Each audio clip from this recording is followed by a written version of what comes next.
Baby.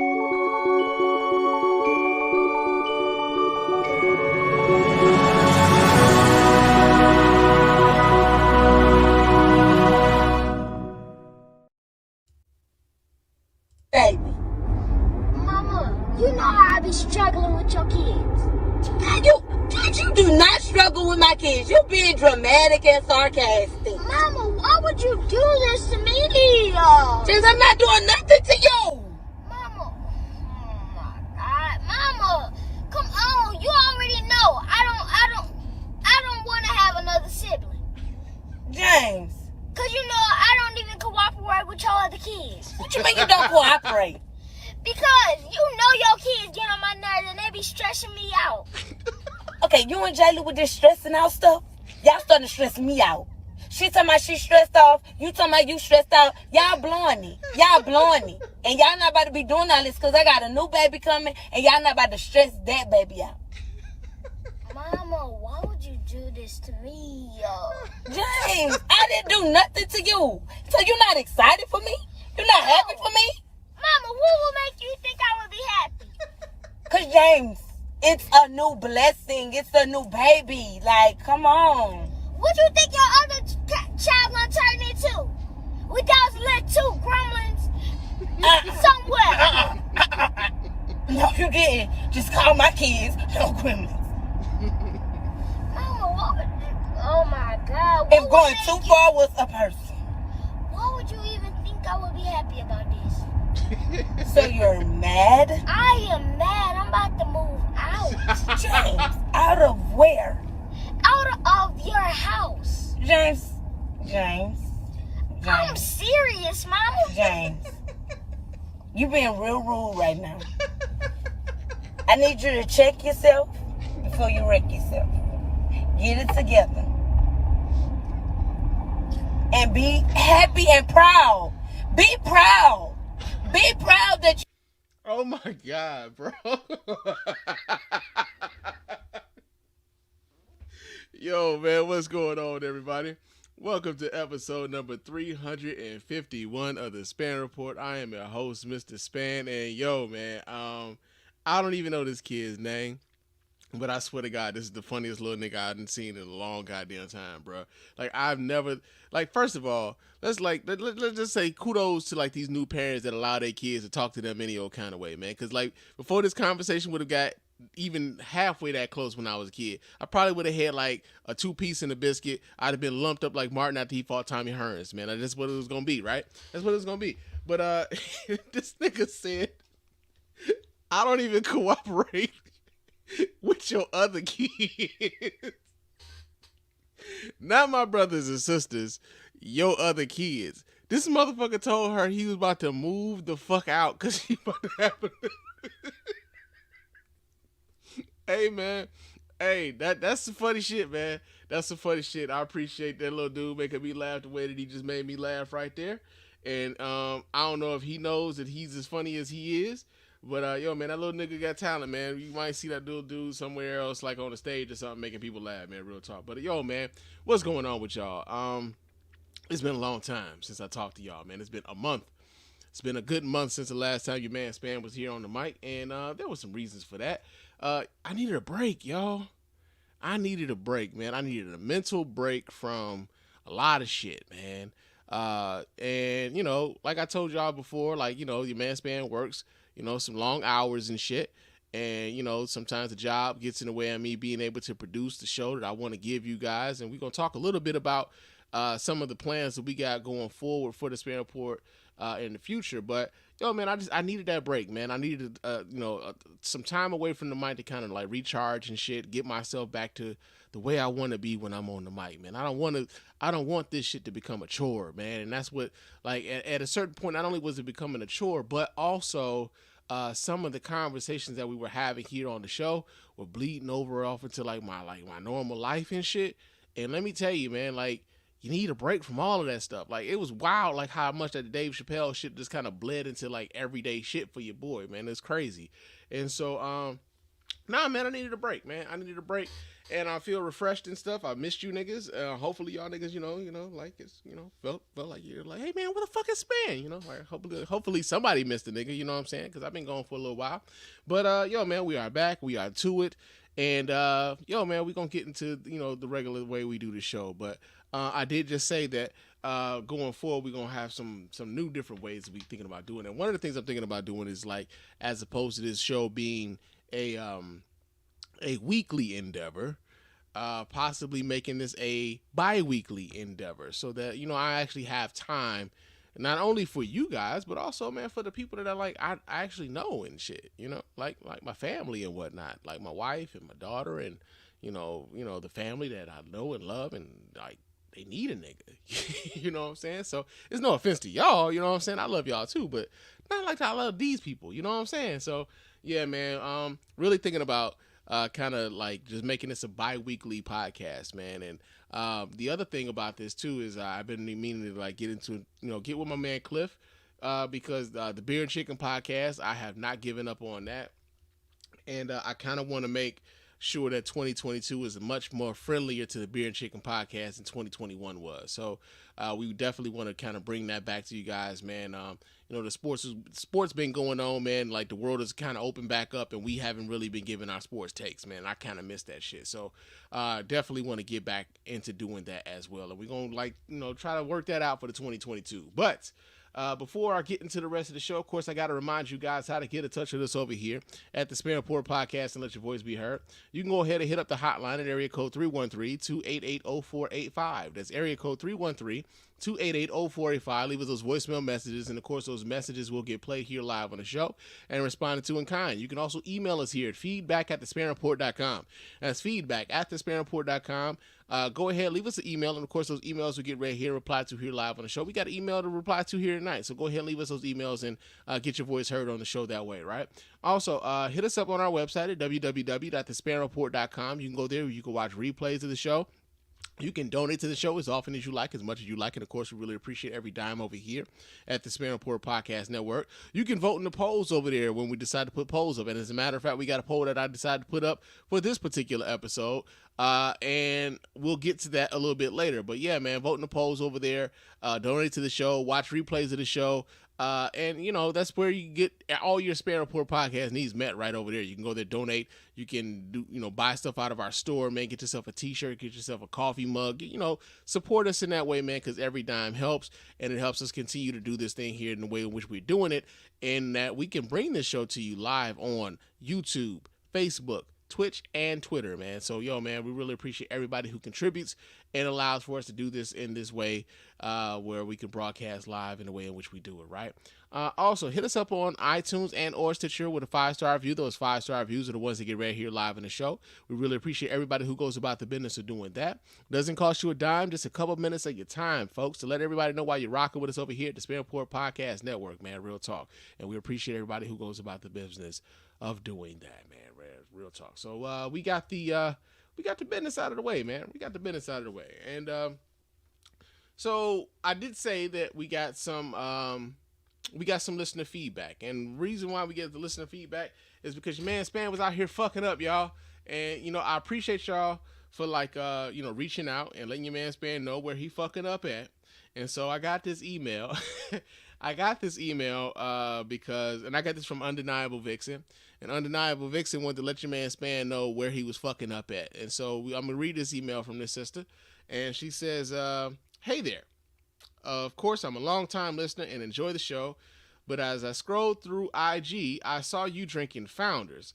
Now, of course, you guys know your man Spann is I partake of the brews. And I try different brews and shit to figure out what it is that I like. And the Founders was one of them. And I fucked up, y'all. I fucked up. She said, I wanted to take the opportunity to share with you why the black beer community and others have created and still use the hashtag #FuckFounders. There was a black employee brewer that was harassed on the daily, and management was gone deaf. He had nooses, stuffed monkey dolls in his locker and desk. He was never given equal pay, and the company won awards from his excellent brewing skills. He finally quit he was fed up and things seemed dangerous. The black beer community is small, so word got around like wildfire. Then the extended beer community joined in on the protest. Founders never so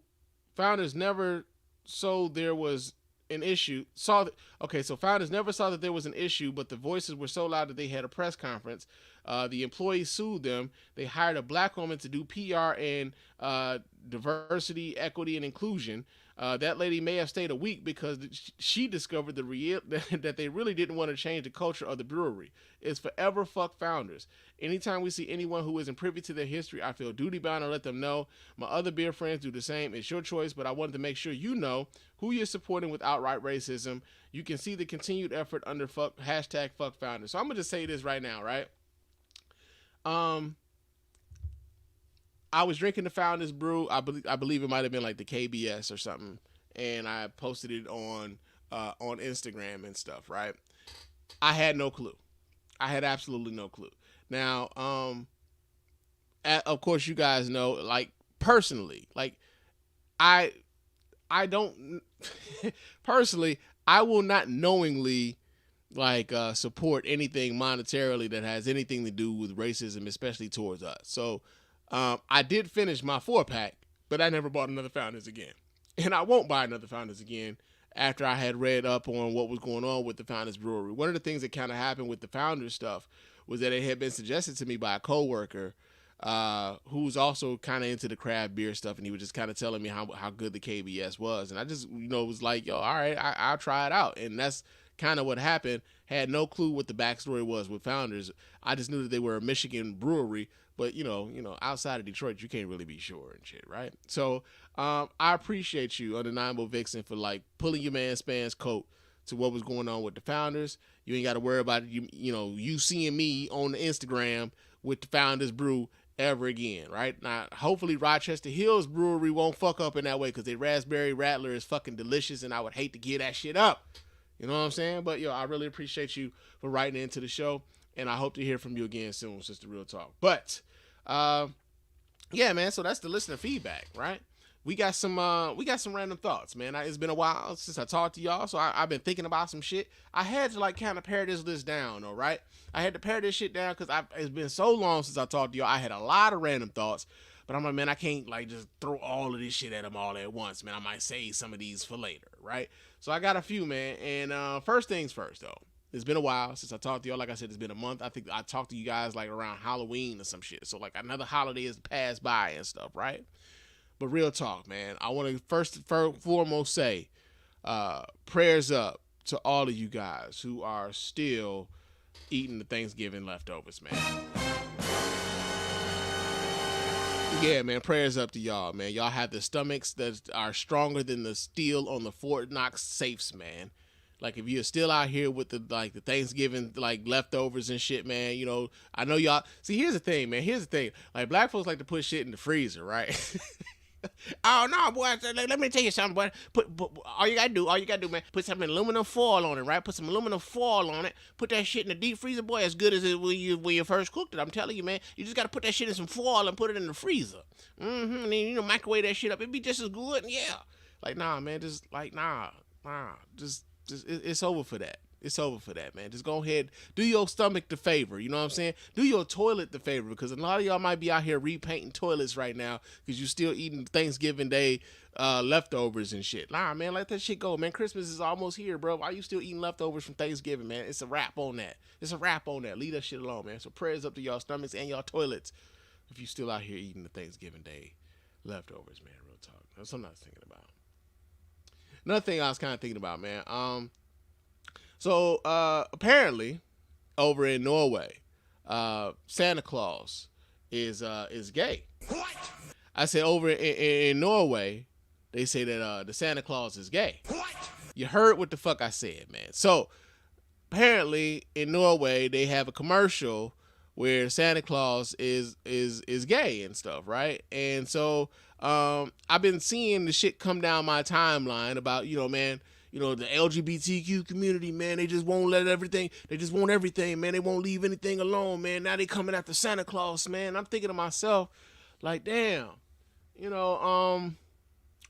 I I'm 41 years old, man. I see you niggas all the time talking about how Santa Claus, y'all don't want to give this motherfucker credit for like all of the shit that y'all bought y'all kids, right? Like this nigga ain't real. I ain't telling my kids about no motherfucking Santa Claus, nigga. Like I bought all them goddamn toys, nigga. What the fuck I look like giving this old white man credit for the shit I went out here and busted my ass for, nigga? Like I'm gonna need y'all to make up y'all minds though.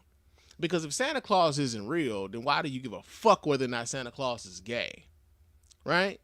Now I get it, man. Like y'all feel like there's an agenda. The LGBTQ community is coming after, all of they coming after everything. They want representation and shit. I mean, like, but real talk though, like if you black and you talking this shit, man, like, can you imagine how much you sound like the white folks who was mad that there was a black Santa Claus?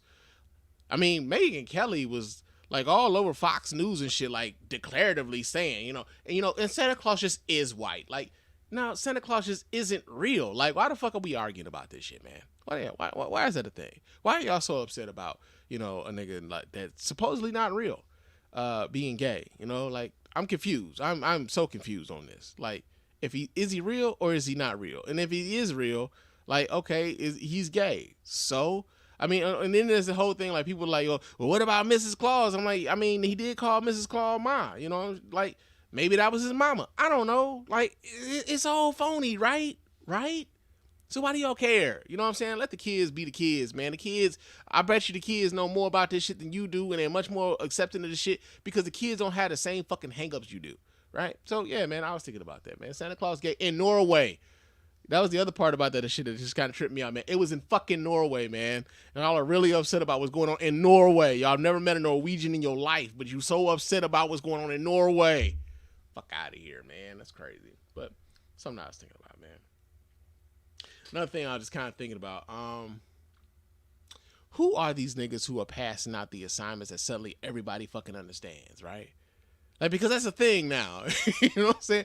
Every time, like, it seems like every fucking time I look up somebody like, they understood the assignment. Like, they understood the assignment. Like, okay, so who passed out the assignment? I'm like, was I missing that day? Like, did I miss that day? Like, did they, like, when they was passing out assignments, was I, like, absent? You know what I'm saying? Like I just say fuck it and just called off that day. Like, who's passing them bitches out? Like, when is the assignment coming out? Like, what exactly is the assignment? Like, and why do these niggas understand it and I don't? Like, what is the assignment? Like, exactly. You know what I'm saying? Well, like, what are we doing here? You know, like, I'm realizing now at 41 that the slang of the children now just at a certain I'm becoming my uncles and shit, and I hate it, right? Because it's like, yo, the slang now doesn't make fucking sense to me at all, right? Like, apparently the kids are saying like shorthand on social media to say as hell, they use ASL, and like I'm of the age of when like ASL meant age, sex, location.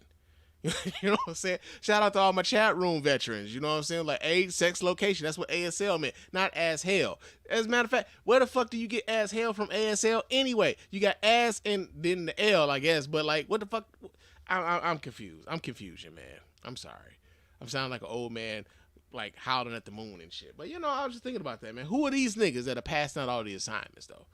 Like, cause I feel like I ain't never got the assignment at all. But that's something I was thinking about, man. Another thing I was thinking about, so podcasting is kind of big now, man. Like, it's huge, man. And it seems like every day there's like a new podcast popping up. One of your friends are coming up with a new podcast, man. They've been thinking about like jumping on the mics. You go to the Best Buy now and there are podcast kits and shit at Best Buy. I remember when I first started at the fucking Spann Report, there was no such thing as a podcast kit at Best Buy. Right, so podcasting is as accessible as ever, man. You got apps and shit now. You can start a podcast right from your phone. You ain't even gotta have no recording equipment. You get right on iTunes, Stitcher Radio, Spotify, the whole shit, man. It's easy as fuck to get into podcasting right now, and it's beautiful, man, because there's like so many different podcasts that like people feel as though like the technology has kind of democratized the media space, right? But let me tell y'all something, man. As an OG podcast, I'm going to just go ahead and say this right now, right? If your podcast is exclusive to YouTube, you don't have a podcast.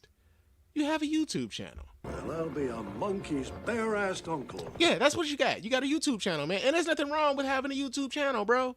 Like, trust me, I've had a YouTube channel for the better part, like, now, shit, I'm really about to sound old. For about 15 fucking years now, I had a YouTube channel, man. There's absolutely nothing wrong with having a YouTube channel. But if you're going to have a podcast, then you should probably make your podcast available where podcast listeners actually listen to podcasts. You know, like there's a thing that's actually a thing. Like they have podcast catchers and shit. There are whole apps for the whole thing, man. You got like iTunes, you got Stitcher Radio, you got Spotify, you've got Podcast Addict, you've got Pocket Cast, you've got Castbox. There's so many different apps and shit. RSS Radio is another one. Like if you're going to podcast, man, please, new podcasters, please. If you're going to podcast, make your podcast available where podcasters like podcast listeners are. If you're going to do a YouTube channel, do a YouTube channel. Just stop calling your shit a podcast because that's not what the fuck it is. I'm sorry, man. And it's funny because like a lot of newer podcasters are like, they get into the game and they get into this podcasting thing and they like, yo, we're going to start on YouTube or whatever. Like, okay, so like, what apps are you on? Like, well, I'm on YouTube. Like, no. The podcast apps. Which podcast? Well, no, we just go do the YouTube. It's like, nigga, that's a YouTube channel then, right? So man, go ahead and do like if you're gonna do if you're gonna do podcasts and do the shit right, man, get yourself on some podcast apps, man. You do the iTunes, do the Stitcher Radio, do the Google Play, like the whole shit, man. Make your podcast available where podcast listeners are listening to podcasts, man. That's one of the things I was thinking about over the time I was off, right? So that's in there. Another thing I was kind of thinking about, man, as the holidays are kind of coming up and everything, people are spending time with family, people are spending time with their friends and shit. And, you know, sometimes we get on social media and we get to lying on our kids, man. You know, all of us want to make sure that we know, like the world know that our kids are brilliant, our kids are bright, our kids are smart. And sometimes we embellish a little bit, man. You know, every now and again, I might get on my social media, I might get on my Facebook, I might get on Twitter, and I see somebody lying on a kid, man, and the kid ain't asked for the shit, man. The kid just like here being a kid, you know what I'm saying? But they mama out here lying on them like, girl, let me tell you, me and Lil Jerome, we took them niggas to Boston on the spades table, baby. And somebody like, wait, hold up. Jerome is 3. What you mean you and Jerome took anybody to Boston on the spades table? She's like, girl, let me tell you, this little nigga is smart, child. He was cutting hearts as soon as them bitches are coming out. Like, girl, again, Jerome is 3. Stop lying. Stop fucking lying, man. Stop lying on your kids. They don't need that shit, man. They don't need that shit. And we got public record of the shit now. Everything you lie about now is like fucking public record now. Everything on social media, you think is going away. Nah, somebody done screenshotted that shit. You done deleted that post that didn't nobody like. But somebody screenshotted like, man, I'm gonna keep this for a receipt for later on. This gonna be good for later on. Trust me. I'm gonna hold on to this motherfucker right here. So yeah, man, that's going on. But those are my random thoughts, man. It's time for us to get into the news.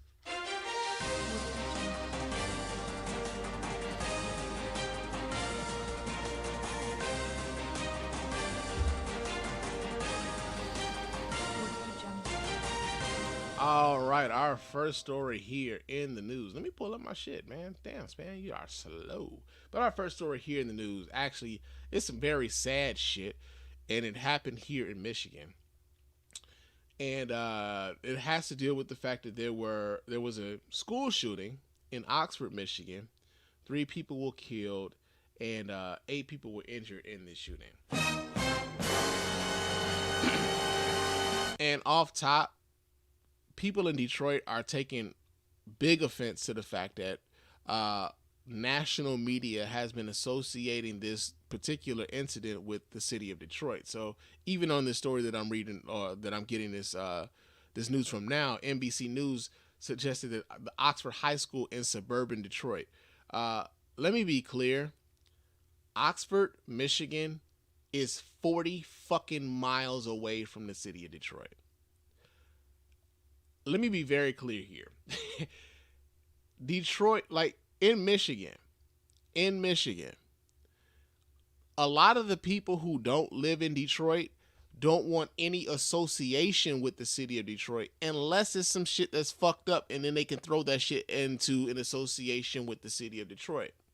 So you get a lot of people from Detroit who take offense to this sort of thing, right? So, even some of the cities that are sort of like kind of close to Detroit, they are in the metro Detroit area. They are a genuine suburb of the city of Detroit. Say, for instance, like the Grosse Pointes over on the east side, or you've got Livonia out west, and Westland and Dearborn.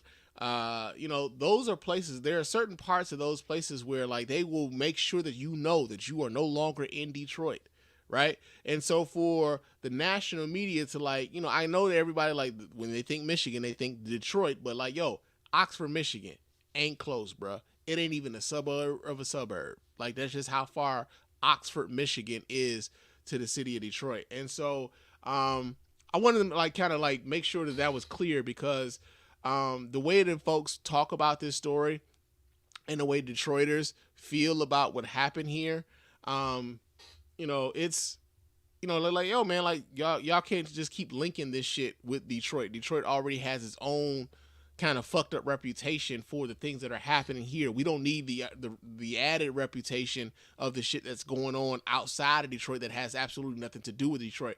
Many people think about, say for instance, my camera here is just like not focusing. There we go.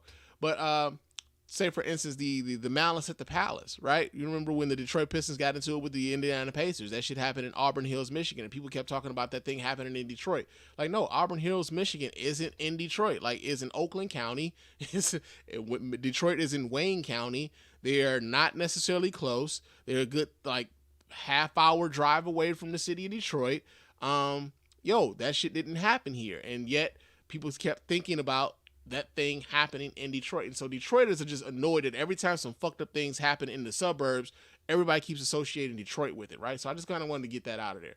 But yeah, man, so here's a story here. We get this from NBC News. As a matter of fact, I believe there's video associated with this. So I'm going to go ahead and pull this video up so you guys can kind of watch right along with your man Spann. Hold on a second. That's not it. Let me pull that back down. And let me pull this video up here so you guys can watch right along with your man Spann. Hold on a second here while I do this. All right, here. Okay, here. Yeah, here we go. Let's see what they're talking about. Oh, they got a commercial popping up. So now we're gonna wait for this commercial to just go ahead and do his thing and get the hell out of the way. But yeah, we got about 5 seconds left. 3, 2, 1. Commercial gone. Let's unmute this motherfucker. Overnight, a Michigan community in mourning, coming together to remember 3 teenagers shot and killed in an attack on a school in suburban Detroit. A 15-year-old student who has not yet been publicly identified, suspected of opening fire on his classmates at Oxford High School. Our teachers tell us to get down, hide, barricade the doors.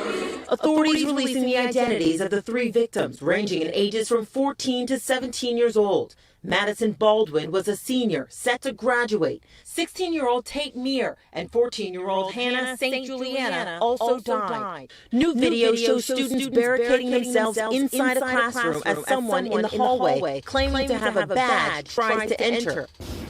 Sheriff's office. Say come out.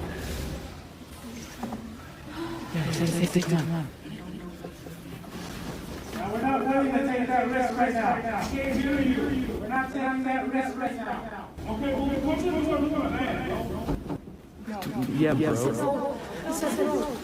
He said bro. Red flag. The students, who believe it's the shooter, making a desperate escape out of the window. The suspected gunman, described by police as a 15-year-old sophomore, armed with a semi-automatic pistol, firing at least a dozen rounds. Authorities say they've received more. I mean, just real quickly though, like, when I first saw that video, like when they were talking about, he said bro, and they started going out of the window, I'm kind of wondering like why they wait for that. Just I don't know. But that's just one of the things I was thinking about. More than 100 911 calls, and were able to apprehend the shooter with 7 rounds left in his gun, less than 5 minutes after the first emergency call. That again, I believe, interrupted what potentially could have been 7 more victims. Investigators say the gun was purchased by the boy's father days ago on Black Friday, and the teen has posted photos practicing with it. Now, late last night, authorities addressed rumors that they may have missed possible warning signs that there would be a school shooting here at Oxford High School. Investigators say they never received any threats. Now, as for the suspected teenage shooter, while he may not be cooperating with investigators, prosecutors say they are ready to act quickly, even bringing charges as soon as today. Savannah? All right, Megan. All right. So yeah, man. A few things here. First things first. His parents bought him the gun. On social media, they were talking about the parents, talking about this being a Christmas present, right? He got it for Christmas, and I'm wondering, like, okay, like, first things, like, I'm thinking about straw purchases and shit, right? Because there's a thing where you're not supposed to be able to buy a gun for someone who's legally not able to purchase a firearm for themselves.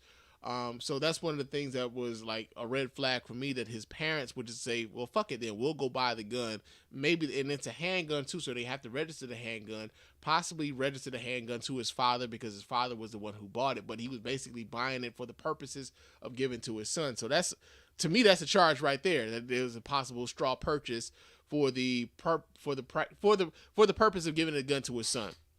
The other part about this that I thought was interesting was, they said that this kid had been having, well, he was like in class and shit, like drawing pictures of like shooting people, and his teachers saw him, trying to search up websites to buy ammunition for the gun. And that was like before the shooting ever happened. His mom, as a matter of fact, I got another video here. Let me, before I, like, because I don't want to mess this up. But his mom apparently just kind of like knew that something was off with this kid before they even decided to, like, before like this even happened. They knew something was off, and yet and still they still allowed this kid to like stay in school after finding out something was going on with him. So let me pull this video up so you guys can watch right along with your man Spann. Here we go real quick. All right. No, that's not it. Here we go. Check this out, you guys.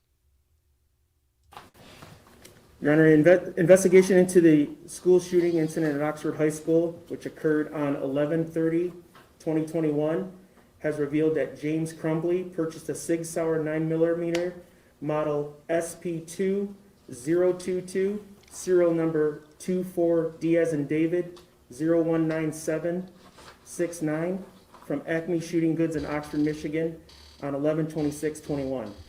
A store employee confirms that Ethan Crumbley was present with James at the time of the purchase. Per statute, James Crumbley completed ATF form 5300.9A. On or about 11/26/21, Ethan Crumbley's social media posts reveal photos of a semi-automatic handgun along with the caption, "Just got my new beauty today," followed by an emoji with heart eyes, and then the word Sig Sauer 9mm. And then following, "Any questions, I will answer." Subsequent to the purchase of that weapon, one of Jennifer Crumbley's social media posts on or about 11/27/21 read, "Mom and son day testing out his new Xmas present." On 11/29/21, a teacher at Oxford High School observed Ethan Crumbley searching ammunition on his cell phone during class and reported same to school officials. Jennifer Crumbley was contacted via voicemail by school personnel regarding their son's inappropriate internet search. School personnel indicated they followed that voicemail up with an email but received no response from either parent. Thereafter, Jennifer Crumbley exchanged text messages about the incident with her son where she stated, "LOL, I'm not mad. You have to learn not to get caught." You have to learn how not to get caught. This is his mom, right? His mother, after they alerted his parents and told them that there was an issue with Ethan at school, his mother texted him to say, "LOL, I'm not mad. You have to learn how not to get caught," which is ironic because they caught his parents dumbasses in the city of Detroit, ironically, right? here's the thing, right? Because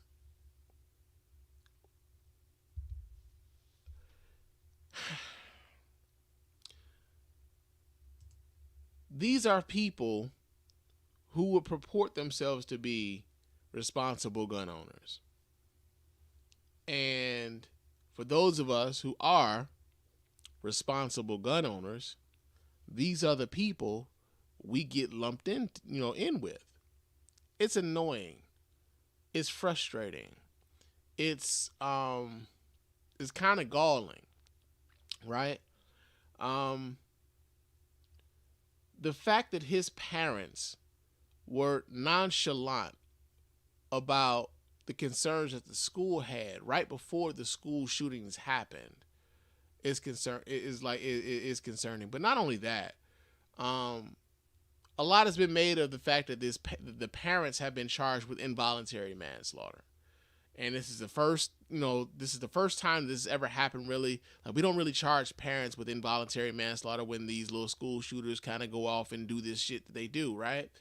But I think what was going on with his parents was essentially an egregious sort of circumstance where they facilitated the purchase of a firearm.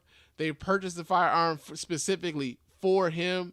They didn't secure said firearm when they were being made aware of the concerns the school had concerning Ethan at the school, concerning him shooting people. They was like, nah, send his ass back to class. And then when his mom was like, nah, I'm not really mad, right? Just learn how not to get caught. So it's apropos that his parents are being charged with involuntary manslaughter. These are people who aided and abetted in allowing this particular crime to happen, right? I say this as a gun owner. I'm not happy with these motherfuckers. I couldn't wait for these people to be found. I can't wait for them to lock their asses up underneath the goddamn jail. Right? Couldn't wait. And then I also thought it was like, I thought it was weird, man. Like, as I started this story, I told you guys how the people of the city of Detroit are annoyed at the fact that the nation looks at this as a Detroit sort of story. Because Oxford is like 40 some odd miles away from Detroit. Like, it's not close to Detroit at all. In this story, they talked about this being a suburban Detroit issue. It's not. It's far away from here. It's far away from Detroit.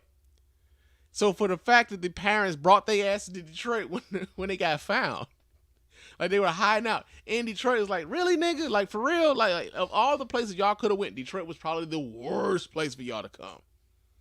Because Detroiters are pissed at them. I mean, the nation is pissed at them, but Detroit is more especially because Detroiters are looking at this like, yo, man, y'all are bringing dirt to Detroit's name, and we ain't got nothing to do with y'all. Fuck y'all. And the Detroit police, kind of swooped in, caught their asses, whatever else, right? I'm just gonna say this, man. It's just weird that I'm old enough to remember Columbine. I was probably like 17, 18 years old when Columbine happened. And the gun laws in America haven't really moved much. Gun control considerably. Sandy Hook happens. Kindergartners get shot. And not much has happened on the gun control front. It's just weird to me that like we're still in this space so many years afterwards, right? I remember when I was like 17, 18, 19 years old, or whatever, however old I was around the time that Columbine happened. I just knew that gun control laws were gonna change and shit, right? No. And I say this as someone who owns, a nice amount of firearms. You know what I'm saying? Like, I'm not. I want responsible. Like, I know there are gun laws on the books. Like, there's thousands of them. I got an app on my phone to try to keep track of them because they're different, from state to state and shit. And if I want to carry my firearms, I want to be the most responsible gun owner that I can be, and I want to abide by the laws in the states in which I may possibly carrying a firearm in, right? But the amount of hesitance that this nation has about having some common sense shit concerning gun control is galling, really. It's kind of galling, man. Like, we are like 20 years later, 30 years later, and we're still dealing with the same issue and the same sort of fucking suspect. One of the other things that I was thinking about, man, like, I really don't want to make a joke out of this, but I'm like, yo, I'm surprised that there's not like a little white rapper called Little School Shooter. You know what I'm saying? Because for one, that's scary, and for two, like, it's some real shit that happens in America. It's usually a little white dude, little white kid who may be getting bullied, or at least that's how they try to frame it, and they go off and they go and shoot other kids at their school. This very seldom happens at schools that have minority populations, because you over-police the schools that are minority populations. Why don't they have the same level of police presence at these schools, at white districts, that the black kids and the Hispanic kids have to deal with, that maybe, just maybe, could curb some of this shit? I remember being a high school kid and walking through metal detectors to go to school, and I remember being a kid at, I'll never forget this, man, being a high school student at Cooley High School in Detroit, and having my book bag searched and shit. I had a pager back when I was a high school kid. And here's the thing, like, I remember, like, they used to associate pagers with, like, drug dealing and shit. I had a pager because my mother had cancer and had to get in touch with me if something was going wrong at home. They confiscated my fucking pager, man. Because the school confiscated my pager. The one way that my mom could get in touch with me, as opposed to, like, let me call the office at the school and then they can go and get Antoine out of class so then he can call me. No. If my mother sent me a page, I had to get the fuck up out of there. That's what it was. They confiscated the pager. They were like, the Detroit police was like doing random sweeps and shit. Every now and again, they might find a nigga that might have been selling weed out of his locker or something. These white kids don't have that same sort of fucking scrutiny, and yet here we are 30 years later, 20 years later, and yet and still, these kids are still finding themselves shot up at school in a place where most of their parents think they should be probably safe. But they should probably be safe, man. So, yeah, man, it's just wild to me that his parents were allowed to, like, purchase a firearm for him, and, like, I haven't seen a charge for a straw purchase yet.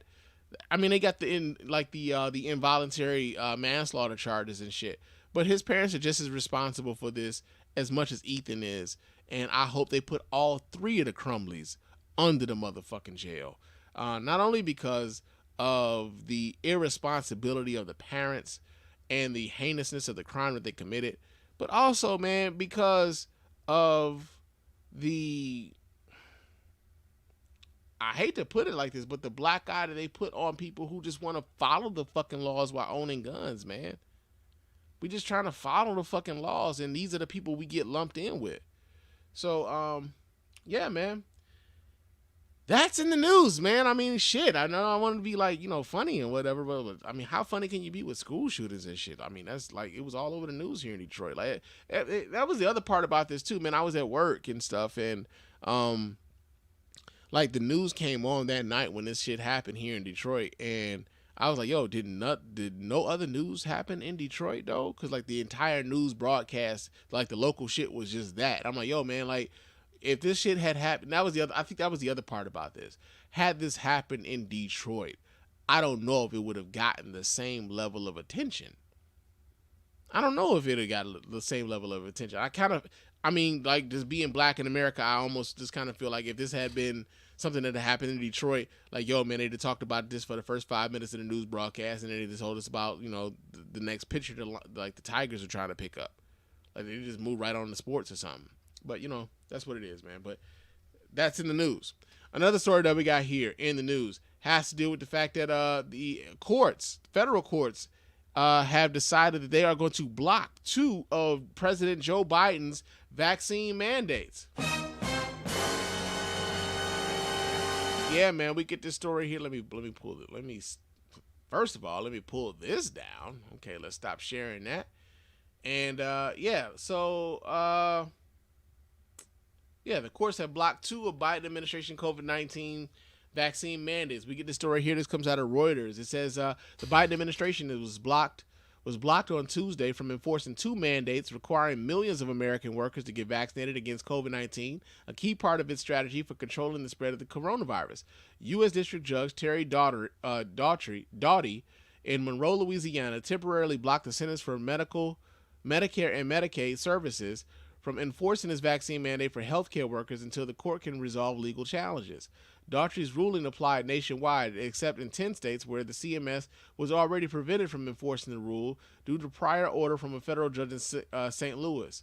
Daughtry said the CMS lacked the authority to issue a vaccine mandate that would require more than 2 million unvaccinated healthcare workers to get a coronavirus shot.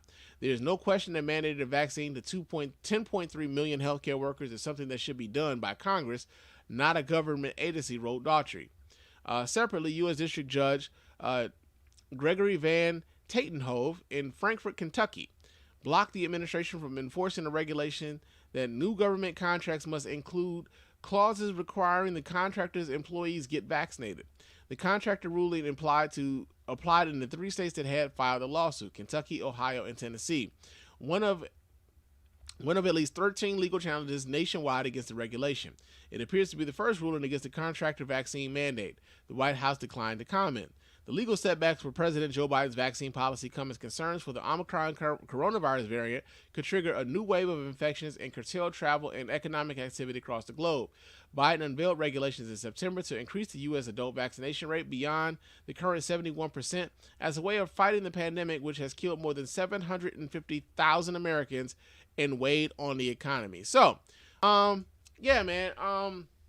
This thing about the vaccine mandates, I gotta like, this kind of affects something, you know, that your man Spann was kind of dealing with.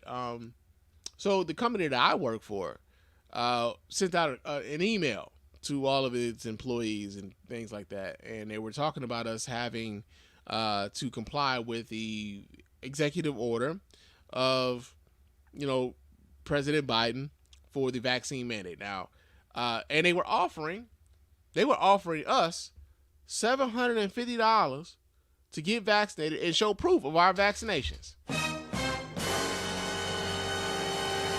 Now, you know what? Your man Spann was already going ahead and I had already gone ahead and got vaccinated. I wasn't bullshitting with this. I wasn't playing with this. I didn't give a fuck about whether or not, you know, the company wanted me to do this or not. For my own sake, I wanted to do this, right?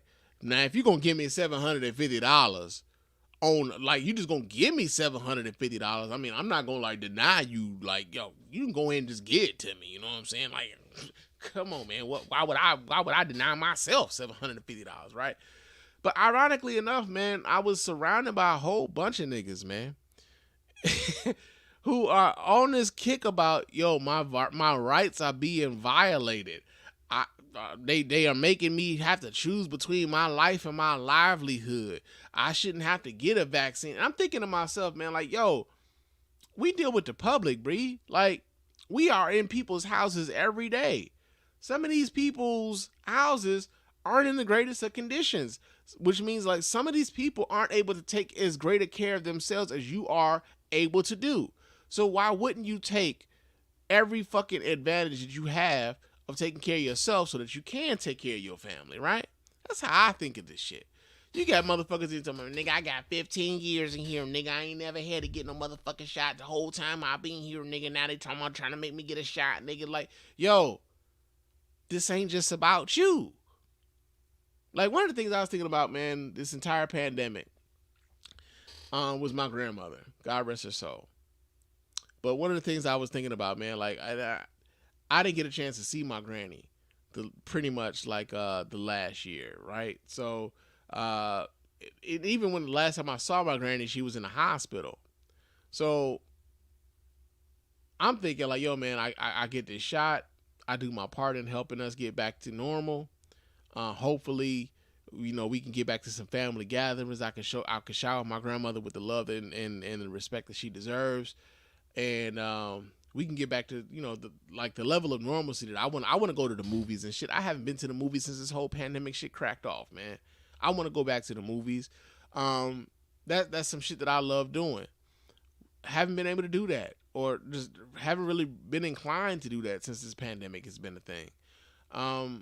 But not only that, like I'm saying, we're around strangers all the time. Like, I'm in strangers' houses all the time. A lot of these folks just don't care whether, you know, like, and if they don't care, I don't have to care. And so I'm thinking to myself, like, yo, man, it's just weird to listen to guys that I work with talk about, man, like, their rights and shit, as though, like, yo, your rights aren't being violated, but you're given a choice. Like, you might not necessarily like the choices that are in front of you, but you're given the choice, right? And so the company sent out this email, and the company said, like, yeah, man, so we go, you know, you get the vaccine by this date, and you give us a proof of your vaccination, you get $750. But if you don't, come January 4th, you might need to find someplace else to work, right? 2 days later, though, 2 days after they sent that email, they sent us another email stating that there was a court ruling that basically stipulated that, you know, they would not enforce the vaccine mandate that had been put on hold, but they still were going to give us $750 for those of us who had already been vaccinated and, you know, and can show proof of that. But the people who weren't vaccinated were going to have to submit to weekly testing. And they didn't necessarily say this, but I kind of believe that the people who are going to submit to weekly testing are going to have to pay for said weekly testing, right? And it was interesting because a lot of the guys who had previously been vaccine hesitant, when they would come into the realization that, like, yo, man, if I want to keep my job, I need to go ahead and get vaccinated. I'm gonna just go ahead and take the shot. Fuck it, right? And then the other email comes out, and they were like, well, shit, I ain't gotta take nothing, and fuck that shit, right? The $750 just wasn't moving them, right? The only thing that was moving them was the vaccine, was the mandate. And so, like, the fact that, you know, like, these judges have kind of stepped forward and said, like, yo, the vaccine mandates are, you know, we need to, like, sort through these legal challenges before you can actually do this. I mean, I get it, but I don't agree. And, like, even my union, I think this is one of the things that, like, with my union, I disagree vehemently with my union about this shit, is because it's like, yo, man, again, we deal with the fucking public, right? Like, it's like, even with the people who are healthcare workers, they deal with the fucking public in the most intimate of ways. And here we have a pandemic, and people are just like, well, what about my rights? Like, nigga, what about my right to not get sick by your punk ass, right? So, yeah, man, like, the courts have blocked these administration vaccine mandates. Honestly, I think they've, like, kind of crippled our fight against this pandemic, because it seems like the mandates are the only thing that works to move people and to motivate people in order to get the vaccines that they so desperately should have, right? But that's just me. That's just man Spann. That's how I think about it. But that's not the only thing that's happening when it comes to the vaccines, because although the courts are blocking the government from mandating it, that ain't stopping these companies from saying, like, yo, man, you need to get that goddamn shot, man. Yes, that sounds like an excellent idea. Because more than half of the U.S. employers are mandating that vaccines be a thing. Yeah, man, so we get this story here. This comes out of CNBCnews.com. It says that as President Joe Biden's nationwide employer vaccine mandate gets held up in court, more employers are considering implementing their own requirements. The majority of U.S. employers now have or plan to have a vaccine mandate, as many return-to-work plans are pushed back again due to concerns about the new Omicron COVID variant. According to a Willis Towers Watson survey of 543 employers, 57% of all organizations said they either require or plan to require vaccinations. Of that, 18% already do, and 7% are planning to put a requirement in place. Another 32% will do so if the Occupational Safety and Health Administration emergency temporary standard takes effect. Whew, that was a lot. Currently, the Biden administration has had to halt implementation and enforcement of its vaccination and testing policy, which require businesses with 100 or more employees to ensure their staff are vaccinated or undergo weekly COVID testing. The mandate would cover 2/3 of the private sector workforce, more than 84 million workers. So, yeah, man, just because the federal government isn't able to maybe, like, this kind of mandate this, that don't mean that your employer won't just say, you know what, man, fuck it, it's good for business. Get y'all asses a shot or get the fuck on. So that's what's going on, man. But, yo, that has been the news, man.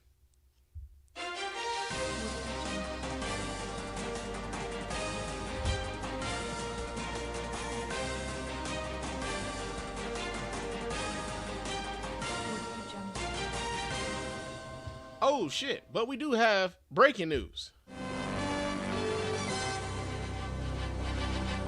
Yeah, man.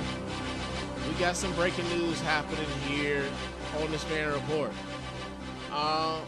Bob Dole, Republican senator and former presidential candidate, has passed away today. He was 98 years old. Whoop, not wrong one. God damn! Yeah, he was 98 years old. Bob Dole, the longtime lawmaker who overcame life-threatening injuries during World War II to become a shepherd of the Republican Party, died in his sleep at the age of 98. Dole's death was confirmed by the Elizabeth Dole Foundation and his family in separate statements Sunday. In February, Dole revealed that he had been diagnosed with stage 4 lung cancer and said he was starting treatment. A former Senate Majority Leader and the 1996 Republican nominee for president, the native of Russell, Kansas, championed everything from reforming the federal food stamp program to bringing awareness to disabilities. He was one of the oldest first-time presidential nominees at age 73, but even after retiring from politics, after losing the race to President Bill Clinton, Dole didn't shy away from the limelight. He took on a new career starring in television commercials for Viagra. Wait. Hold up. Nigga, y'all had Dole in Viagra commercials. I've never seen this. I never knew that Dole was in. Bob Dole was in Viagra commercials? Seriously? Bob Dole been old all my life, Chief. Like, honestly, like, real talk, I thought Bob Dole had left us already. Like, that's why this is breaking. Because I'm like, yo, man, I thought Bob Dole had been gone. Bob Dole was in Viagra commercials, nigga? Like, hold up. Like, not never have I ever thought that Bob Dole would be in a Viagra commercial. Can you imagine Bob Dole, like, really trying to get it on? Like, seriously? Like, that's the thing. Like, yeah, Bob Dole with come on, man. Nah, I ain't even trying to think about it. But they had Bob Dole in Viagra commercials. Yikes. Visa and other brands too, though, but the Viagra sticks out, man. He also kept his commitment to fellow war veterans, spending Saturdays well into his 90s greeting veterans who flew to Washington, D.C., courtesy of the Honors Flight Network, a nonprofit that arranges such flights for veterans. Despite failing in his quest for the presidency, Dole had an impressive run in politics. He was a top-ranking Republican in the Senate for nearly 11 years, a record until Senator Mitch McConnell beat it. He was President Gerald Ford's running mate in 1976, and in January 2018, he received a Congressional Gold Medal, making him only the 8th senator to so be honored. He also endorsed Donald Trump twice and voted for the motherfucker twice, so, yeah, good riddance. Bob Dole gone at 98.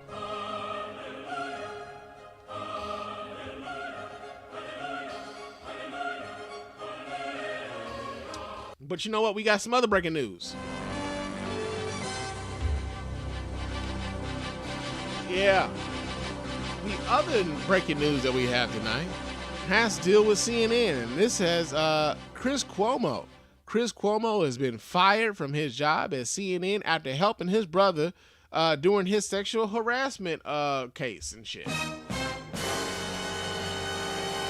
Yeah, we get the story here. This comes out of USA Today. It says that CNN is firing Chris Cuomo several days after suspending the anchor for intimately helping his brother, former New York Governor Andrew Cuomo, wade through sexual harassment scandals. The cable news network tweeted about his termination Saturday, saying his firing is effective immediately. Chris Cuomo was suspended earlier this week, pending further evaluation of new information that came to light about his involvement with his brother's defense. The statement read, "We retained a respected law firm to conduct a review and have terminated him." Cuomo responded to his termination on Twitter, calling the decision disappointing. This is not how I want my time at CNN to end, but I have already told you why and how I helped my brother, he wrote. I could not be more proud of my team at Cuomo Primetime and the work we did at CNN's #1 show in the most competitive time slot. Think about it. Hold on. First of all, if you're the only show on, you've got to be #1, right? On your network. I mean, come on, bro. Think about it. He added, according to dozens of transcripts, video interviews, and text messages released Monday by the New York Attorney General's office, Chris Cuomo uses media sources and other journalists to look into the women who accused his brother, who was then the governor of New York, of sexual harassment. CNN suspended the anchor Tuesday indefinitely after discovering the records released by the Attorney General's office. Cuomo addressed his suspension during his Sirius XM radio show Wednesday, calling the disciplinary action weighed against him embarrassing. I'm gonna just say this right now, man. You gotta have it real motherfucking good, bro. You gotta have it real good to like you lose a job, you're like, this is kind of embarrassing, and you know they fire you, like, it's kind of disappointing. You know what I'm saying? Like Chris Cuomo gonna be okay. Chris Cuomo gonna be okay. The one thing about this that I think is strange is that like how people equate like being there for your family with being involved in criminal activity, right? So you can love your family without helping them navigate through some bullshit, right? Like that's the thing. Like you can love your family, you can help your family, but you don't have to be an accessory to your family. And it's odd to like kind of watch how people talk about how willing they would be to be an accessory to their family while they're going through some criminal shit, right? I get it though. I've seen it. I've seen it personally in my own family. Like, yo, I've seen some shit. So I understand it. I just, at the same time, it's like, it's probably not something that I would do. Because I got other people that I'm responsible for, right? I got people that I'm responsible for. And my own personal ethics would probably get in the way. And I know he tried to thread this line about, you know, that's my brother. I'm not going to talk about this on my show. I'm not going to report on this on my show. I'm just going to kind of keep this. I'm going to try to separate my show from him in that way. But it was kind of hard for people to kind of like reconcile that with the fact that like when the pandemic first hit, Chris Cuomo and Andrew Cuomo were having like this bro romance right on fucking television where he would have these interviews with his brother, who was then the governor of New York, and they would talk about, you know, how his brother was navigating the coronavirus pandemic and stuff as governor of the state of New York, and they would like have this real chummy ass conversation on this network, and it's like, yo, you were blurring the lines as to what your job really was at that point. And so for people to find out later that like, yo, man, your brother was out here on some, you know, he was hot dicking it, man. Like he was really just like making people around him uncomfortable. Like, and you were helping him facilitate a defense and shit. It's like, yo, man, like, hey, man, I get it. But at the same time, it's probably not something I would have done. And so, yeah, man, low-key not surprised that he lost his job. Well, I take that back. I am kind of surprised he lost his job. Only because, what's that dude's name that was jacking off at work? Jeffrey Toobin. Jeffrey Toobin, the legal analyst over there at CNN, had been caught jacking off on some real work shit. And like, they sat him down for a little while. You looked up, this nigga was right back at work and shit. Like, word? Like, you could jack off on company time, nigga, and they like invite you back to work, bro? That's a thing? Like, they could do that? All right, then, you know, I guess, you know what I'm saying? But, yo, man, Chris Cuomo is no mo. And that has been our breaking news.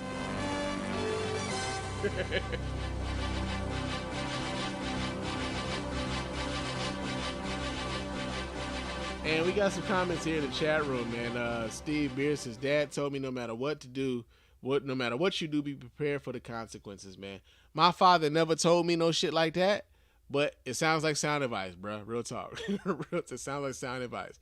But it's time for Blue Blazers, y'all. What in Blue Blazers is going on out here? Did this nigga just say Blue Blazers? All right, and our first story here in Blue Blazers has to deal with the fact that DoorDash, man. DoorDash is in Blue Blazers. And the reason why DoorDash is in Blue Blazers, there was a sister who is a DoorDash driver who was on TikTok, and she put a video out pretty much explaining that if you do not tip on DoorDash, your shit gonna sit on the counter, man. Ain't nobody gonna come pick up your shit. But they gotta learn. They gotta learn how to tip, man. Apparently they gotta learn how to tip. So we gonna read this story here. This comes from the dailydot.com, and let me pull this up because I believe there's video associated with this too. So let me go ahead and pull this up. She says, your order just sits there. DoorDasher claims to show the whole section dedicated to people who don't tip at McDonald's, sparking a debate. A TikToker who claims to be a DoorDash driver says in a viral video that McDonald's has a whole section dedicated to people who don't tip, and it sparked quite a debate online. In the video, the TikToker Jordan the model says Dashers get to pick and choose which orders they want to take because they are independent contractors. The TikToker says that they mentioned in a previous video that orders from DoorDash customers who don't tip sit longer than those customers who do. Another TikToker recently went viral for making a similar claim about Chipotle. The creator then proceeds to show a McDonald's with about 30 to-go bags that have yet to be picked up. They claimed it was a section that was dedicated to people who didn't leave a tip for the service. You don't have to tip. You're not obligated to tip.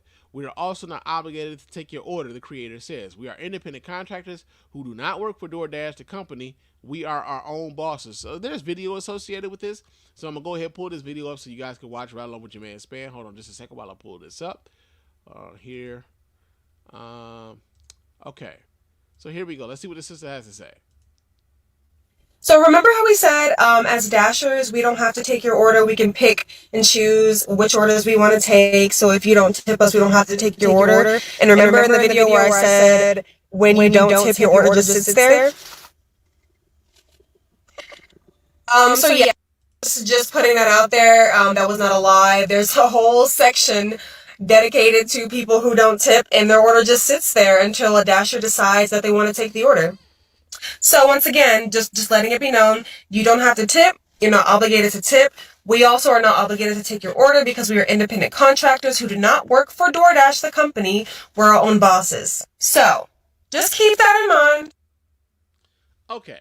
So, I no longer use DoorDash, right? I stopped using DoorDash. One of the reasons I stopped using DoorDash was because of the fact that, like, I found out that DoorDash actually charges more for the shit that you like. Like, if you're not familiar with the restaurant, you like DoorDash is charging you more than the restaurant actually charges you for the items that you're paying for, right? And so when I found that out, I was like, oh, fuck that. I'm not using this shit no more. So I don't use DoorDash no more. I think my wife still does. I don't use DoorDash anymore, right? But it does bring something to my attention, and it does, like, it's something that I've been, like, kind of wondering about too, right? Because I know the pandemic has really exasperated and has really, like, blown up people's use of DoorDash and Uber Eats and all these other, like, food delivery services and stuff like that. One of the things that I really I'm really struggling with is this idea that you are expected to tip before services have been rendered, right?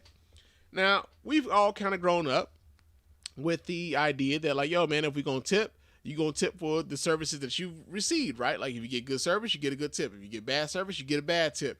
If you get a tip at all, right? Because a lot of people, I mean, then you got some people who just don't tip at all, and they just, like, you know, those people I really try not to associate with, because they're like, fuck y'all, man, right? Right? But, no, man, I've really been wondering, like, have we now transitioned to a point where you are expected to tip before services have been rendered? And one of the things, like, I've had experiences where I've ordered from, you know, a DoorDash and an Uber Eats, and I tipped before my food got there. And, like, yo, there's been times where I didn't get all of my fucking food. There's been times where, like, my food took forever to get there, right? And this is, like, I tip well. Like, I tip 20% at least. Right? At least. And so, but the thing is like, yo, man, like, I'm doing this before I ever get my services rendered. And so I made a poll up for the Spann Report for this particular episode. And I asked the question, man, should you tip your delivery drivers before you actually get your food? And I got the poll results, and like 50% of the people who voted in this poll said that they tip regardless, and they salute to all service workers. So 50% of the people who voted in this poll said they just go tip regardless. Doesn't matter if they get it before, doesn't matter if they get it after. Like, yo, man, they're providing a service. Salute to all the service workers. They gonna tip regardless.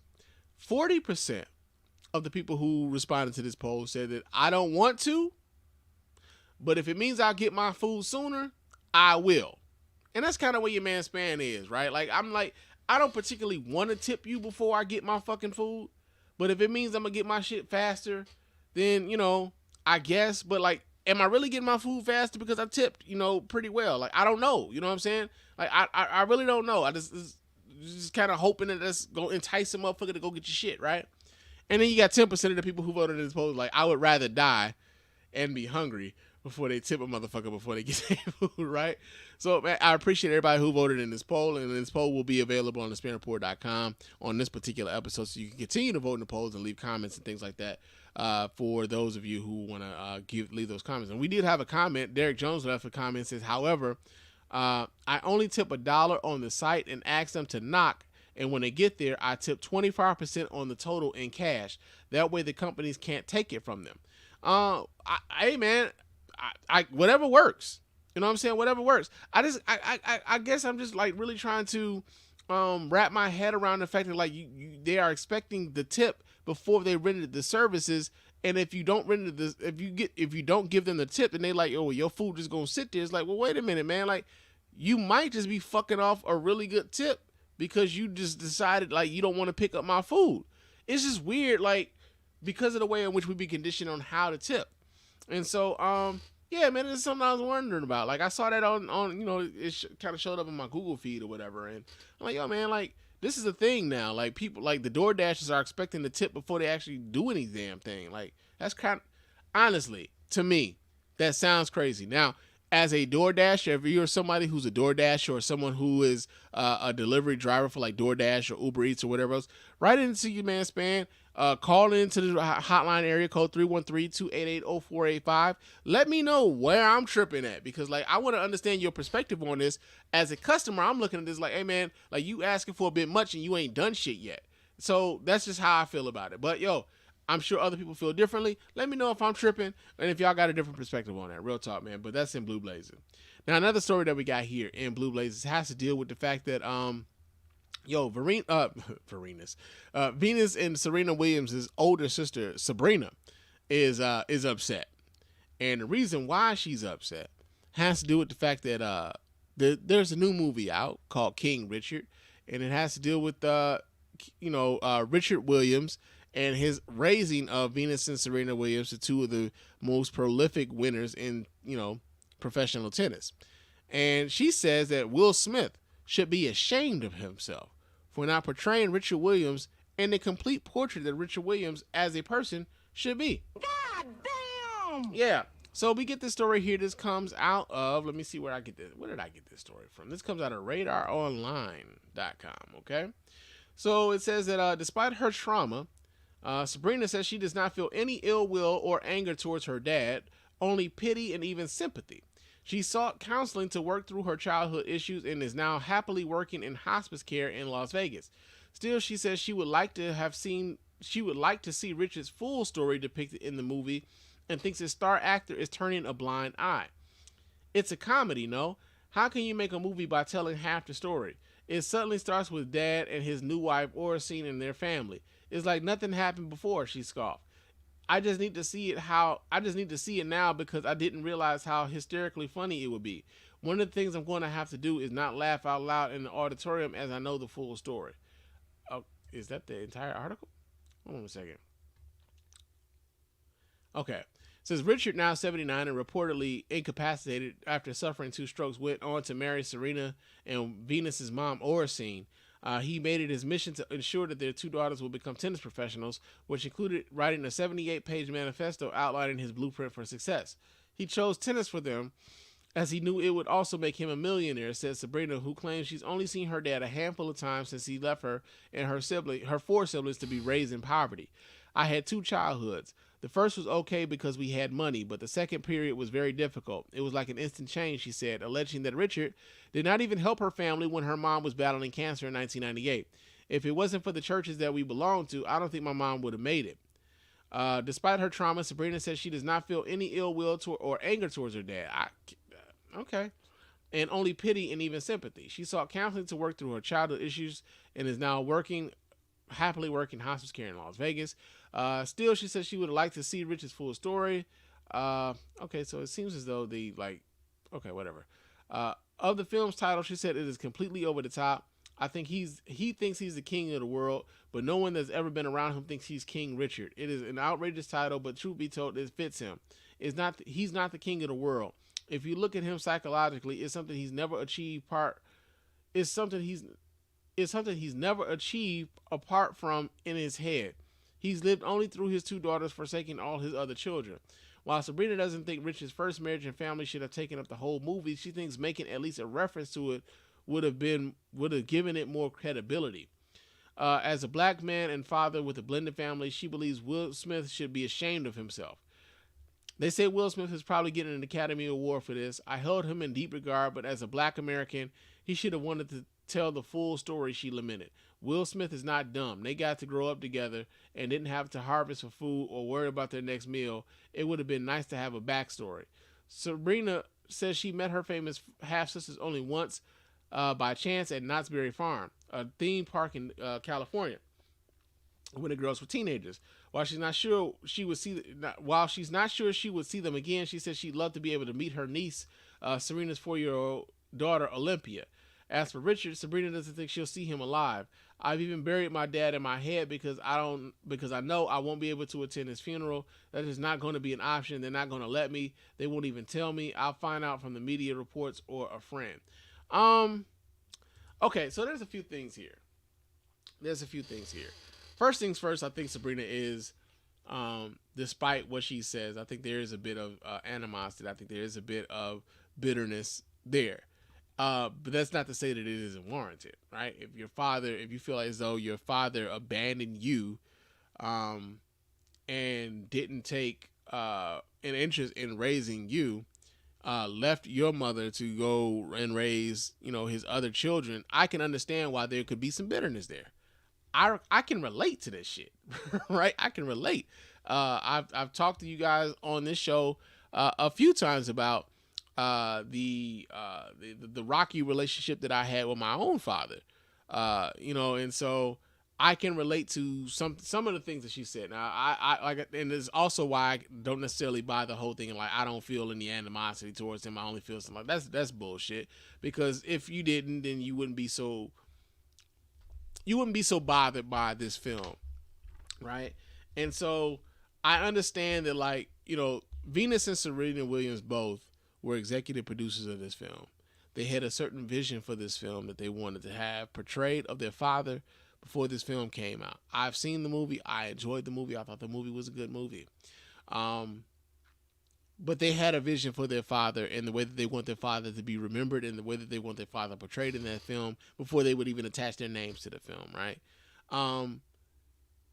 And as someone who's dealt with this somewhat, not nearly to this degree, but as someone who has sort of dealt with this in my own life, I can understand that, take for instance, I have 2 sisters that I had never met until after my father passed away.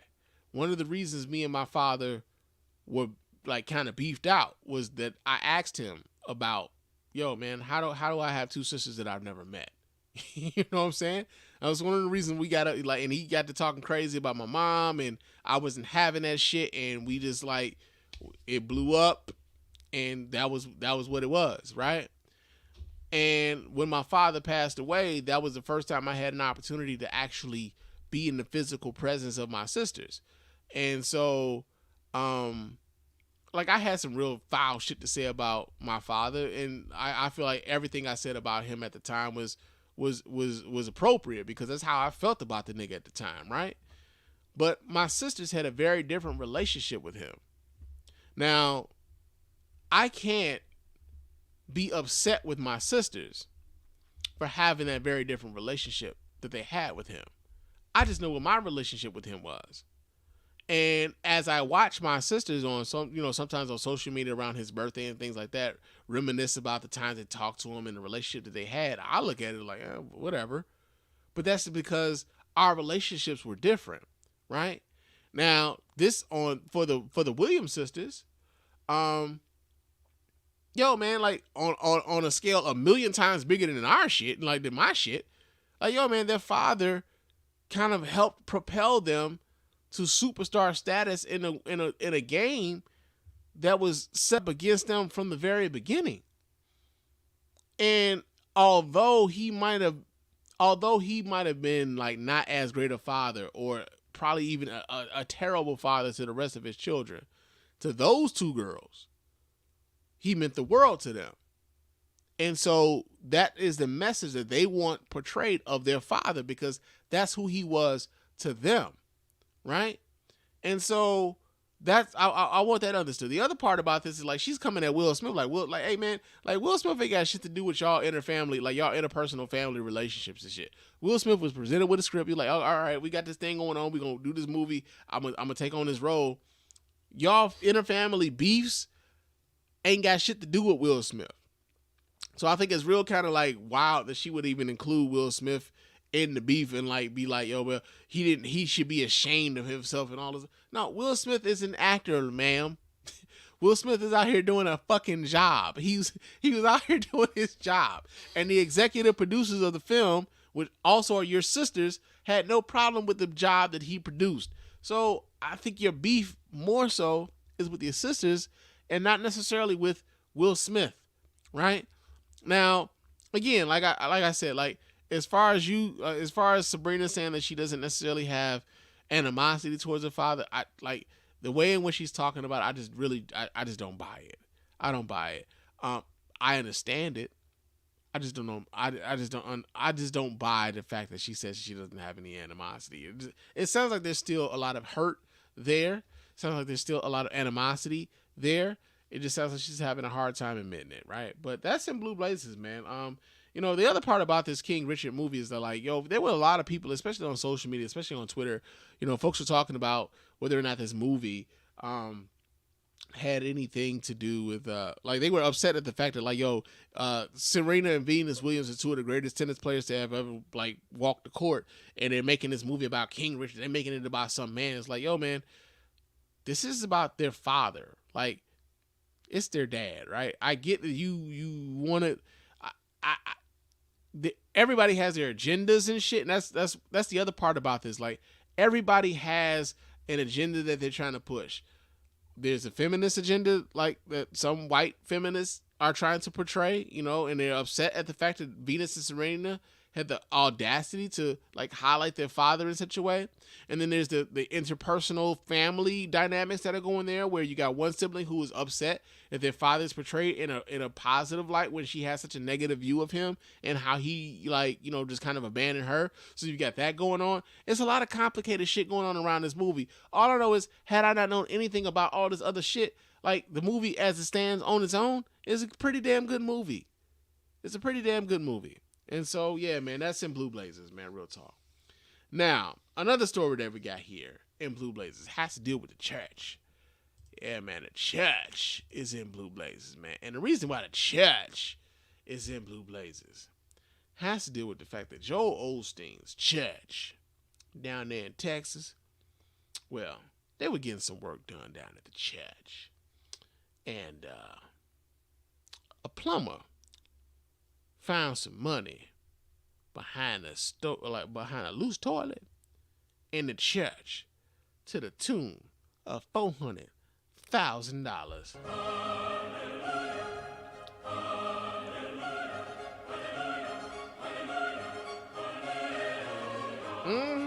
Found a whole lot of money in there, right? So we get this story here. We get this from Yahoo News. It says envelopes full of cash and checks were found behind a loose toilet by a plumber doing repairs at celebrity televangelist Joel Osteen's Lakewood Church in Texas, according to church officials. The plumber detailed the bizarre discovery made on November 10th at the Houston megachurch on the morning show of 100.3 The Bull, a country music radio station in the city. There was a loose toilet in the wall, and we removed the tile, the caller said. NBC affiliate KPRC reported. We went to remove the toilet, and I moved some insulation away, and about 500 envelopes fell out of the wall, and I was like, oh, wow. The plumber then contacted the maintenance supervisor and turned the envelopes here. It's not clear how much money was in those envelopes. A representative from the church acknowledged the discovery. Recently, while repair work was being done at Lakewood Church, an undisclosed amount of cash and checks were found. Lakewood immediately notified the Houston Police Department and is assisting them in their investigation. The money mystery comes after $600,000 in checks and cash disappeared from the church safe in from the church's safe in 2014. The Houston Chronicle reported. No arrests were made in the case, and the Houston Police Department's investigation remains open. Now, they said $600,000 went missing and shit at the church, right? And this plumber says he ain't know. It was about 500 envelopes in behind the toilet, and he removed some towels and shit. All I know is if I was that plumber, because of who I am, I'm leaving here with something. You know what I mean? I'm from around the way. I'm leaving with something. I mean, come on, bruh. I mean, Joel Osteen ain't missing up. What in the tax evasion is this, man? What in the tax evasion is this? This nigga got $600,000 hiding in the walls of the church, bruh. Like, come on, man. Come on, man. They ain't had no $600,000 just go missing. You know, and that's like these churches had these like this what's that? This tax exemption shit going on, man. Like, nah, bruh. Joel Osteen got $600,000 in the walls, bro, just chilling in case of emergency. That's probably why he ain't want nobody in the church when the damn floods happened in Houston. Y'all remember that shit? Joel Osteen had the motherfucking church locked down, bro. It's a flood. It's a national emergency. A wrath, like the wrath of God had hit Houston, and Joel Osteen was like, man, I ain't got nothing to do with that. Y'all be all right out there. Y'all be all right out there. And meanwhile, he in the church halls counting the money like.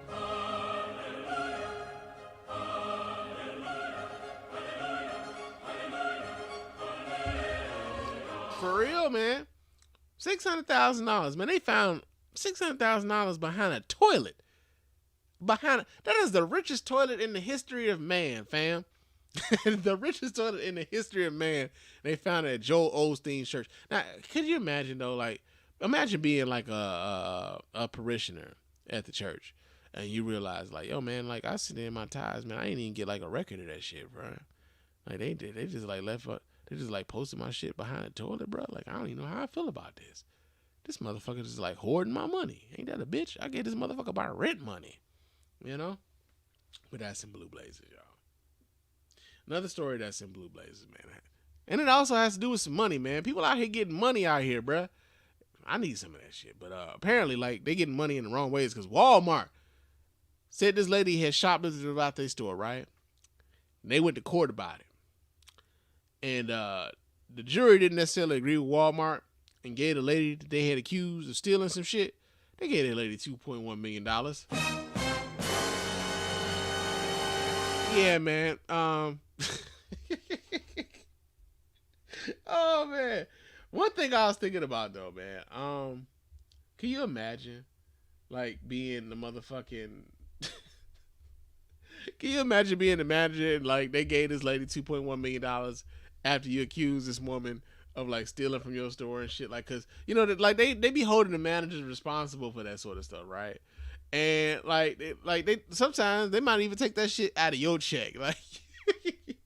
But like, hey man, all that merchandise that you let walk up out of the store and shit, like, yeah, that gotta get paid for. Yeah. So because you was here, you was in charge, you were responsible for that.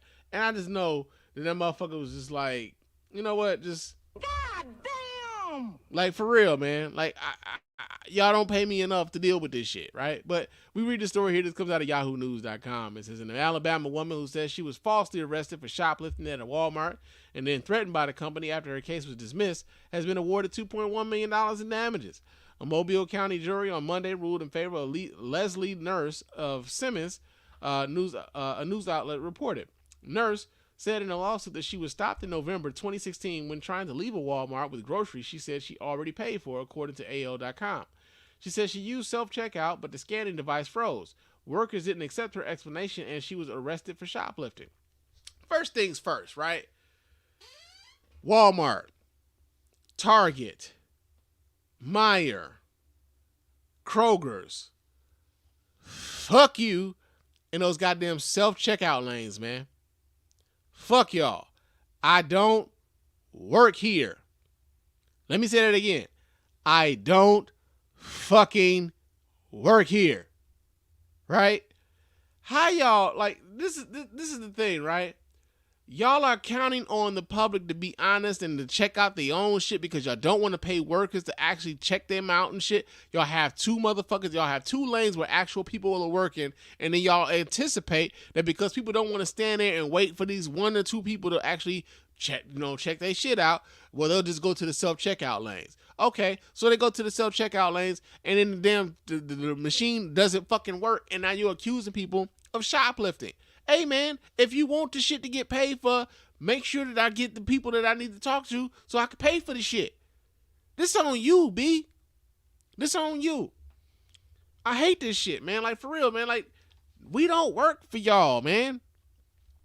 Since her case was dismissed a year later, but then she received letters from a Florida law firm threatening a civil suit if she didn't pay $200 as a settlement, according to her lawsuit. That was more than the cost of the groceries she was accused of stealing. Nurse at Walmart instructed the law firm to send the letters and that she wasn't the only one receiving them. The defendants have engaged in a pattern and practice of falsely accusing innocent Alabama citizens of shoplifting and thereafter attempted to collect the money from the innocently accused, the suit contended. WKRG reported that the trial featured testimony that Walmart and other major retailers routinely use such settlements in states where laws allow it. Now, I'm willing to bet my left nut that the states that allow it tend to probably have a Republican governor and a Republican legislature. I'm just throwing spitballing. I'll bet my left nut though that that's exactly where this shit is mostly allowed. Where was I? So defense attorneys for Walmart said the practice is legal in Alabama. Spokesperson told AL.com that the company will be filing motions in this case because it doesn't believe the verdict is supported by the evidence and the damages awarded exceed what is allowed by law. But you know what, man? Fuck y'all. Like, I haven't been to a Walmart in a long time, man, but I'm going to tell y'all this right now. The fact that this lady was able to actually get a $2.1 million judgment against them, yeah, man.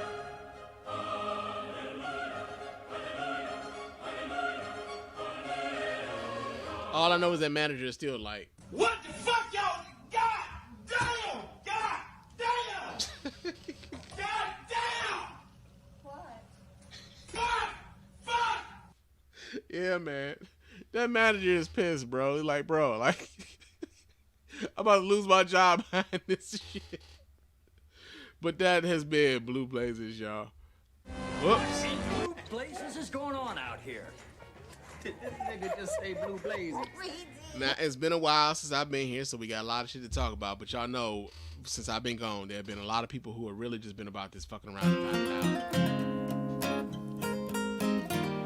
Well, we're out here denying COVID-19, and we don't really want your goddamn vaccine, but we will jump on TikTok searching for cloud. So I guess you can say we fucked around and found out.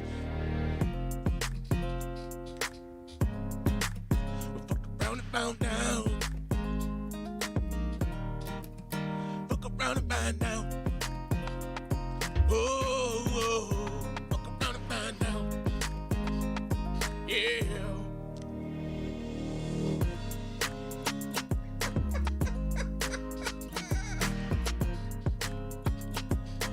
Yo, it is fuck around and find out time, y'all. And our first story here in fuck around and find out has to do with one Marcus Lamb.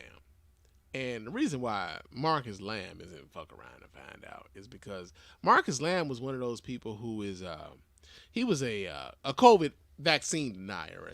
As a matter of fact, he discouraged vaccines on his Christian media network, man, Daystar. It's a large Christian network, right?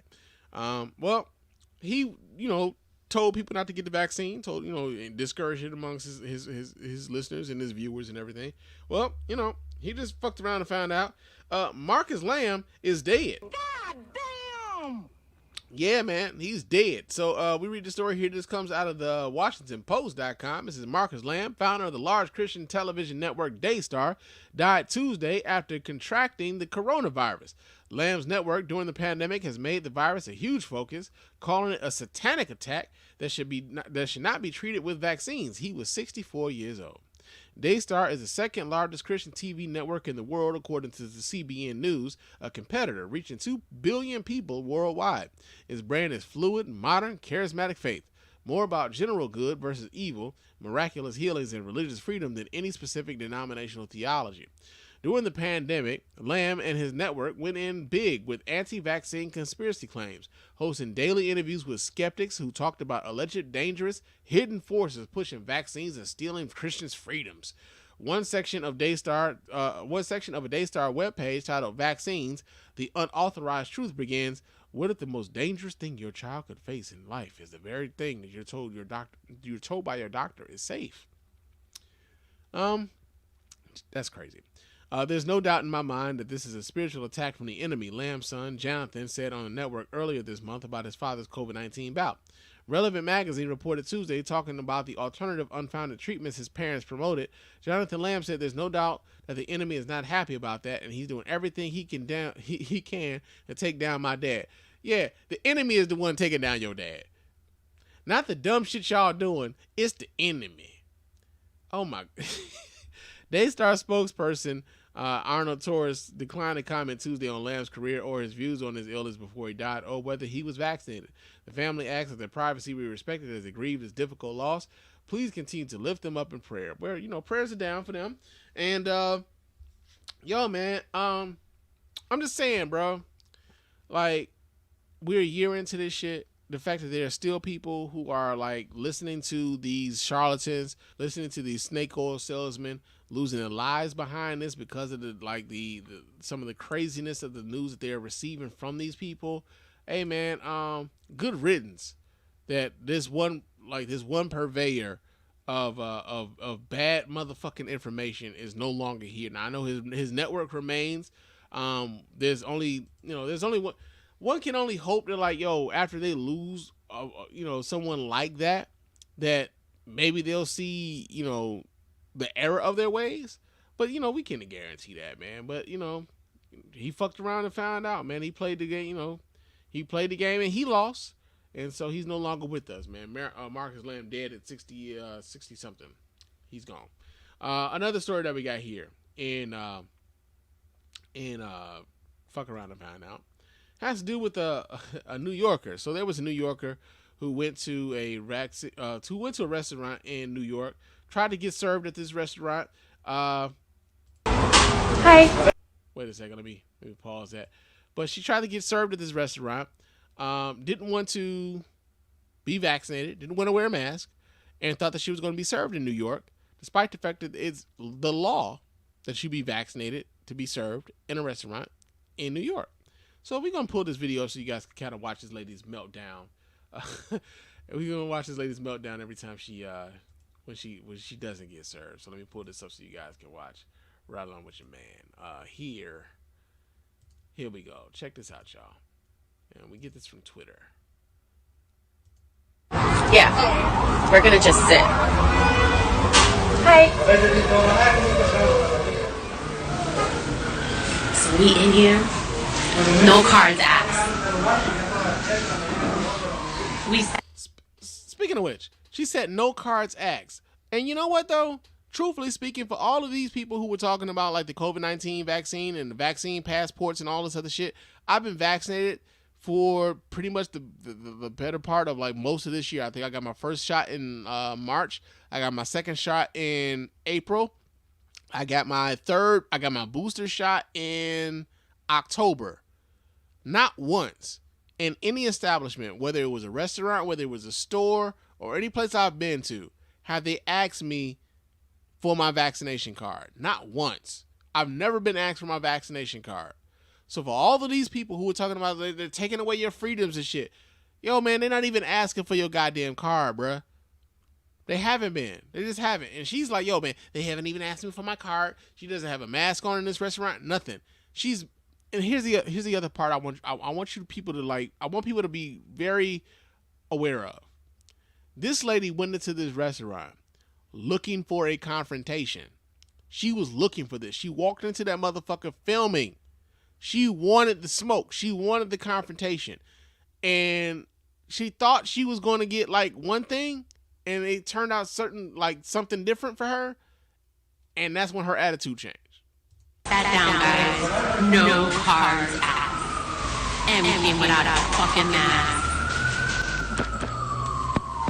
Mission accomplished. She said mission accomplished like George W. Bush did after the second Gulf War. Fucking dumbass.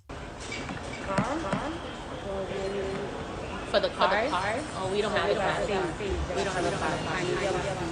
Huh? I need a card. I don't have a card. Then you can't pay me? Why? She gonna ask why like she don't already fucking know. That's the other part about this. They play fucking stupid. She asks why like she doesn't know. I don't have Use the manager. I want to speak to a manager. Now she's turned into a Karen. Well, here we go, guys.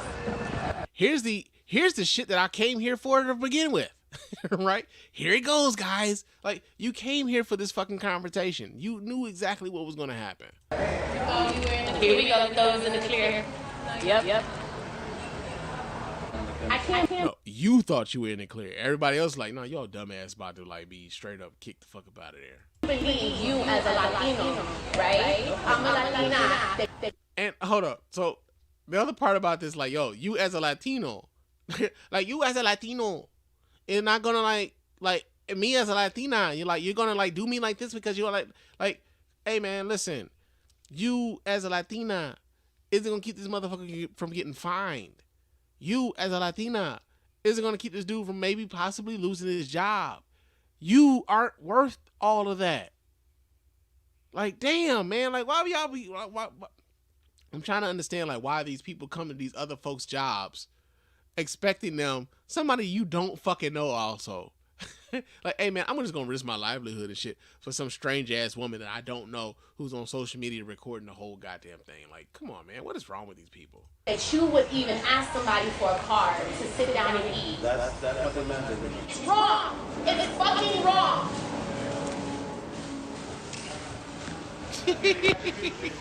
Yeah, I did get my views. It's not about views. It's so much about views. I'm very happy, and now I'm gonna tell people not to come here. Hey man, flood that motherfucking restaurant. I don't even know the name of the restaurant, but flood that goddamn restaurant with all the goddamn orders and like give them all the business they can stand, man. Because fuck this broad, man, for real. Now I'm really gonna tell people not to come here. You can stick your food up your ass. Now they can stick their food up their ass, but you was coming there to eat. Like, where was you gonna stick their food? It wasn't up your ass. I'm just saying. What you say? I do have a great education. I probably got more degrees than you do. And you didn't know that you needed a goddamn vaccination card to come in there and get some food, though? I mean, I'm just saying, like, educationally, you know, that seemed like that would be something you would know. You're over here saying something's a law and it's not even a law. Ashamed of yourselves. Scared about a COVID vaccine that's going to get you sick. How about that? A disease that doesn't even exist anymore. It doesn't exist anymore. How many variants are we on right now? We're on the Delta. The Delta's gone. Omicron is here now. They're really like, you know, trying to like make that like it's an African thing. Not that like the Africans are the ones who actually identify the variant and shit. But yeah, she says it doesn't exist anymore. Okay. You should be ashamed of yourselves, all of you.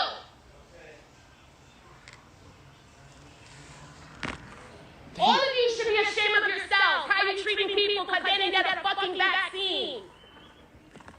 Get your cooties having ass the fuck up out of the goddamn restaurant. I'm just saying. I want to say that to somebody so bad, man. Like, get your cooties having ass the fuck up out of here. Like, for real.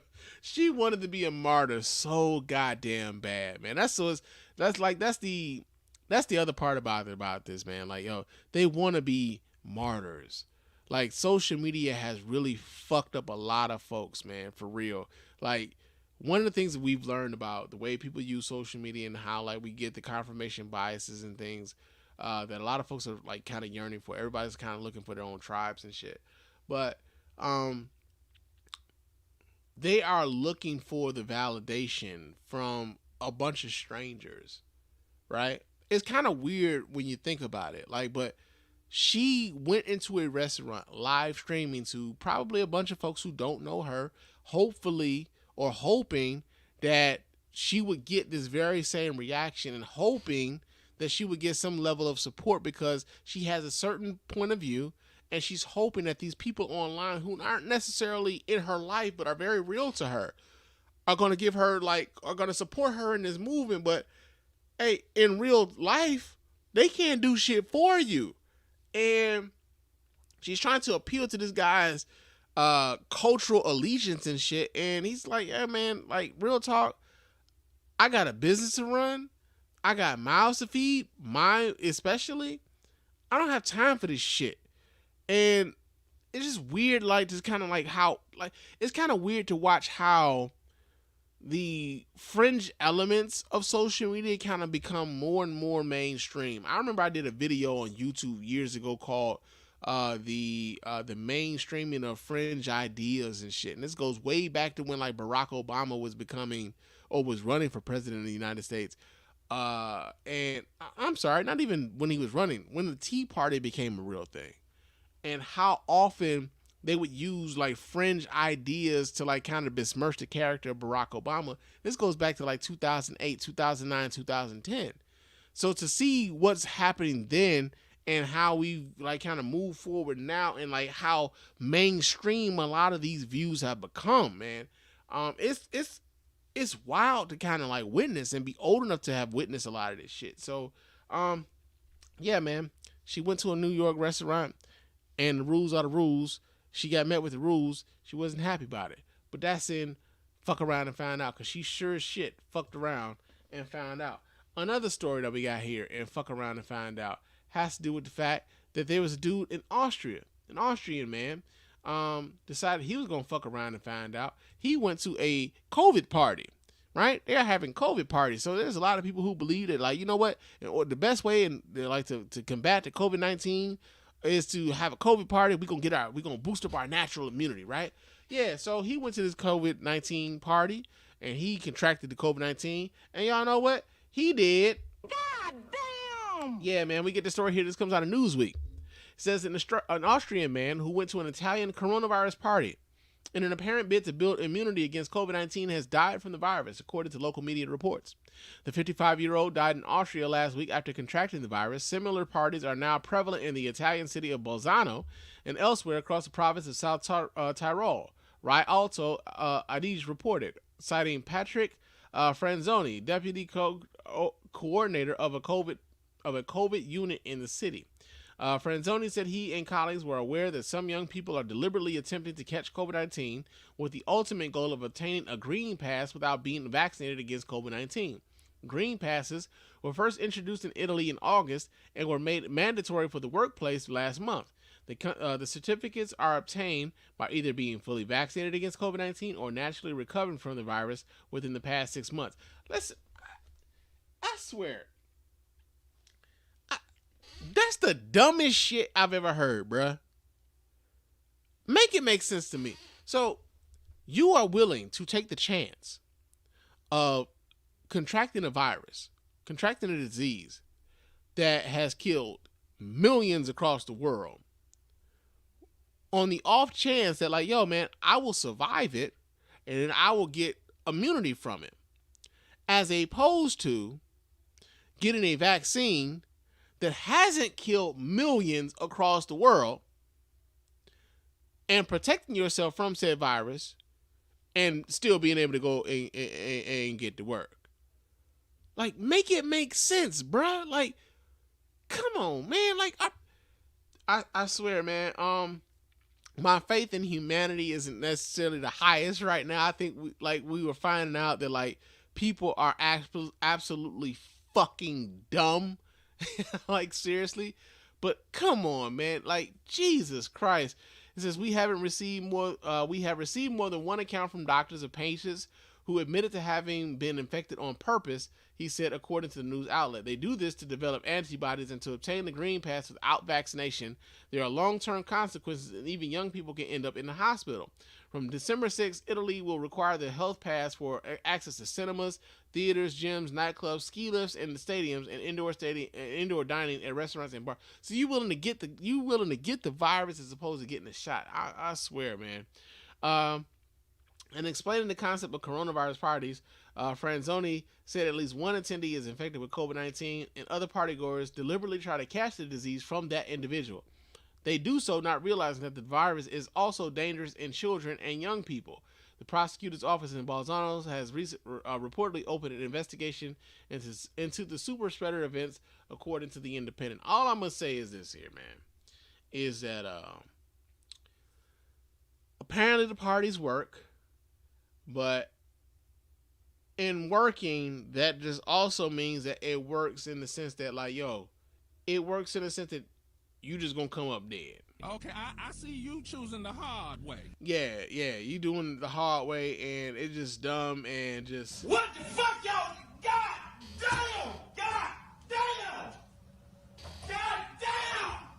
What? Fuck! Yeah, that's just stupid. But that's some fuck around and find out. Now another story that we got here, fuck around and find out, has to deal with one Montana of 300. Now I believe this Montana of 300 is a Chicago area rapper. He has been very public with his anti-vax stance. And well, this little nigga done got COVID-19 too.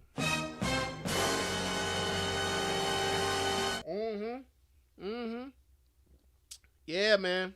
He fucked around and found out. So we get the story here. As a matter of fact, I mean, I'm going to just go to my Instagram because he posted this shit on Twitter. I posted it on my Instagram. But let me pull this up so you guys can see here as well. Let me do this here. Pull this up. All right, here we go. Check out my Instagram real quick. And so Montana 300 previously was on, like, he posted this on social media on the notes app from the iPhone. He says, a lot of y'all grown motherfuckers got punked into taking that vaccine. Some of y'all sounded like a lying ass drug dealer in court. I only did it for my family. Nah, y'all did it for self, scared for you. Or some of y'all got treated like a little kid when a parent says, do what I tell you, I'm going to take your toys or video game job, and your ass got scared and obeyed your earthly master as the Bible says. Hashtag grown punk. So first of all, the fact that this dumb motherfucker is actually out here talking about equating a video game with a job is stupid as fuck off rip, right? Just dumb. Dumb. That's the dumbest thing I've ever heard in my life. There's no wonder you get D's and everything. Like, for real, bro. I really be like feeling like, man, like, matter of fact, what's that? Where's my what's the name, man? Just I can't find it right now. I can't find it right now, but here it is. Shut up. Shut the fuck up. Damn. Enough. Boy, I've been sick to my fucking stomach watching you imbeciles type things. Yeah. Stop typing. You niggas are stupid. Yeah, man. Niggas are dumb. Fucking stupid. But check it. So this young dude, he finds out he's got the COVID-19. He's in the hospital right now. Maybe he's even in the ICU. He's on Twitter right now. And on Twitter, he says, I'm fighting pneumonia and COVID right now. I can't be a father to my kids. I can't train my sons in the gym. I can't attend their games and support them. I can barely walk or talk.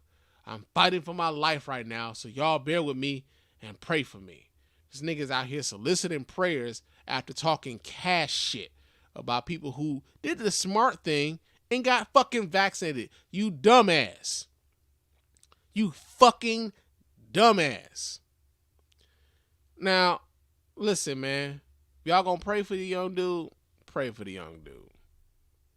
But I'm just saying, that's the dumbest thing I've ever heard in my life. No wonder you get D's and everything. And real talk, because of how stupid he was, I hope when he gets to the pearly gates, it ain't. Turn your ass around, nigga. I really do. I really do, man, for real. Cause that's just dumb, man. Come on, bro. Like we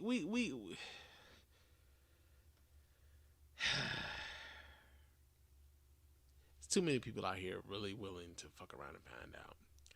And he's too young to be like fucking around and finding out like that. But that's the life he chose. So that's been fucking around and find out. Well, we're out here denying COVID-19, and we don't really want your goddamn vaccine, but we will jump on TikTok searching for cloud. So I guess you can say we fucked around and found out.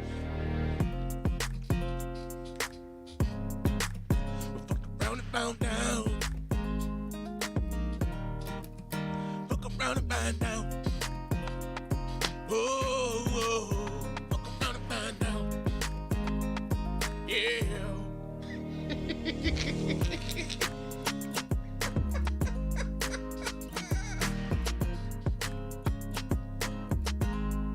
All right.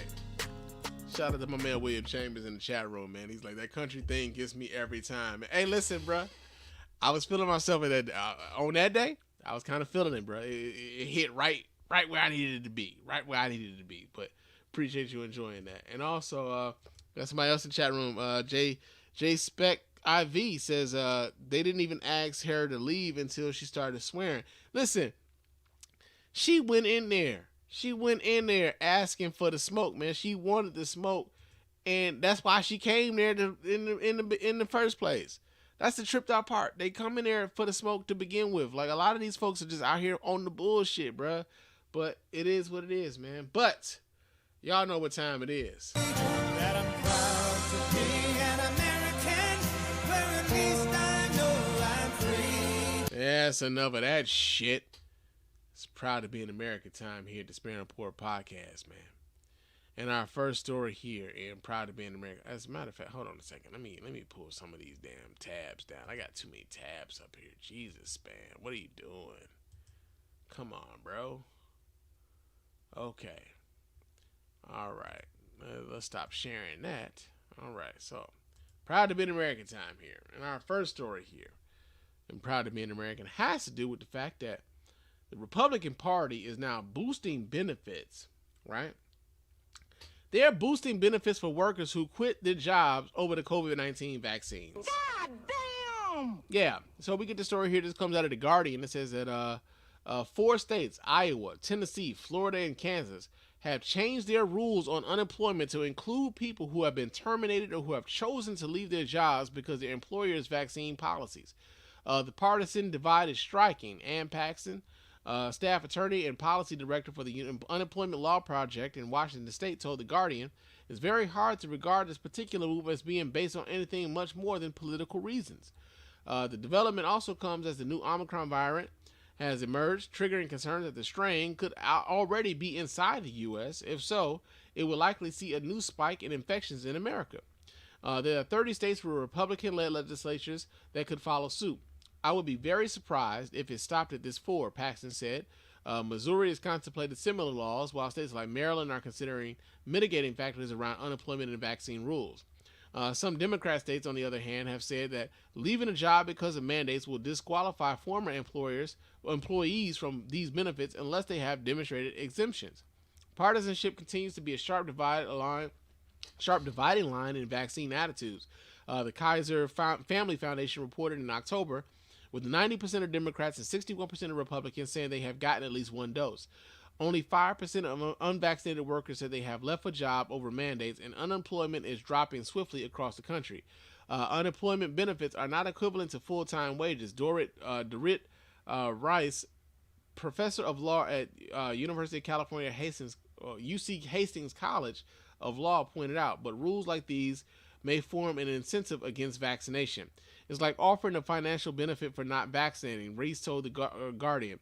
If the person would not get unemployment benefits if they refused to wash their hands at work, they were fired over that. They should be treated the same way. So here's the thing though, right? So I've been unemployed before, right? It's been a long time, but I've been unemployed before. I'm old enough to remember where if you walked away from a job, you were automatically you were uneligible for not vaccine, but you were uneligible for unemployment benefits if you walked away from a job, right? If you were fired from a job, you would get your unemployment benefits. So if I was in a job that I didn't necessarily want to work anymore, I would just all right, man, I'm gonna have to make these niggas fire me because I'm not about to be out here assed out and not have any sort of unemployment benefits or any unemployment insurance coming my way, right? But it's interesting now, right? Because I'm also old enough to remember earlier on in this pandemic when Republicans couldn't wait to kick people off of the unemployment because they felt like, yo, we gotta shut down this these extra unemployment benefits that were coming from the federal government. We gotta shut that shit down because people don't want to go back to work, and we gotta get these people back to work. And if we get these people back to work, then we can get life back to normal and everything else. Coronavirus be damned, pandemic be damned. We gotta shut down the unemployment benefits, right? And they were doing it because they thought that the people were milking the unemployment benefits. Nobody wanted to go back to work, right? This is the thinking that a lot of the Republican Party was this is the logic that a lot of them were applying. That we got to get these people off of the unemployment so that they can get their asses back to work because we got all these places, all these jobs, and saying we got all these job openings opening up and we can't get enough people. Nobody wants to work. Nobody wants to do this. You had all these stories of the great resignation and the great, nobody wants to work these jobs anymore. This, that, and the other, right? They don't want to work these jobs for those wages anymore. That's what they didn't want to say. They didn't want to work those jobs for those wages anymore. However, I'm old enough to remember when that Republican Party was like, yo, man, we got to get rid of these extra unemployment benefits so that we can get these people back to work.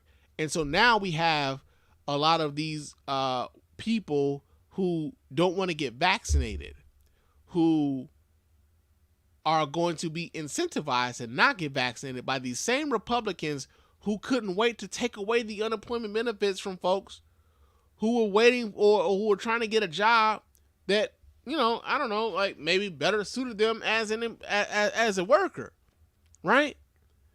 And yeah, it's hard to kind of think about this as it being anything more than a political stunt or anything other than it being political, because it's like, yo, man, yeah, the federal government is saying like, yo, you need to get these vaccine mandates. We've had judges step in and say like, okay, so like this is unconstitutional. We need to work these out in the courts, this, that, and the other. But you still have employers who is like, yo, man, you got to get vaccinated. We need the bottom line stipulates. They're like, yo, man, we need our people back to work, and we need our people back to work protected against this COVID-19 vaccine.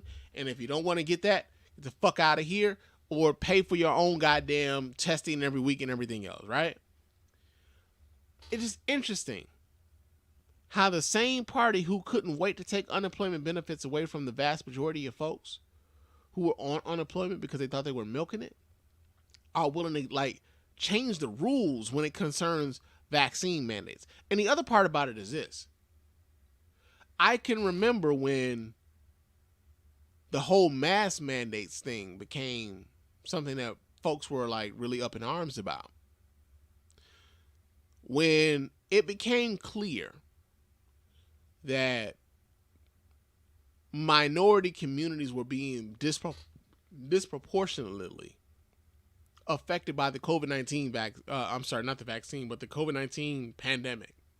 And that it was disproportionately black and brown people who were dying from COVID-19. It was disproportionately black and brown people who were being infected with COVID-19.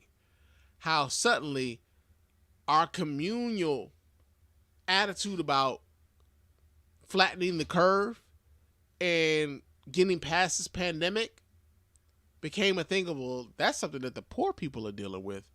Fuck them. What about my freedom? Right? Ironically enough, a lot of those people who are now looking at the prospect of them not being able to provide for their family because they don't want to get vaccinated are some of the same folks who never wanted to wear a mask, who never wanted to social distance. They don't want to do any of the work to help us get out of this pandemic. None of the work. However, so long as it is affecting black, brown, and disproportionately, black and brown communities, and those communities who are disproportionately dealing with this pandemic on a more intimate level, suddenly, like, the Republican Party is like, yeah, fuck it, let's just change the rules. Much the same way that, like, you know, they do with how they do drug enforcement. Like, opioids are now a public health crisis, in much the same way that, like, crack was like a criminal justice problem, right? So yeah, man, it's just kind of weird, man, like, kind of watching how the Republican Party has navigated around this and how they've changed their tune depending upon who's in power at the moment, right? So that's in Proud to be an American. Another story that we have here in Proud to be an American is that Republicans are also trying to change state laws, right? They're changing state laws to try to get out of the federal vaccine mandates as well. That'll be a monkey's bare-assed uncle. Yeah, man, so we get the story here. This comes out of NPR. It says Republican lawmakers across the country look determined to take on the Biden administration's insistence that employers require their workers to get vaccinated against COVID-19. The Kansas legislature meets in special session starting Monday to engage in battle with the federal government over the vaccine mandates. But courts will likely have the final say on whether the mandates are legal, and some worry such bold action could further atrophy the state's ability to respond to public health crises and could put employers in legal quandary. Last week, the Occupational Safety and Health Administration paused enforcement of its own temporary emergency standard, requiring companies with 100 employees or more to mandate that workers get vaccinated or submit to regular testing by January 4th.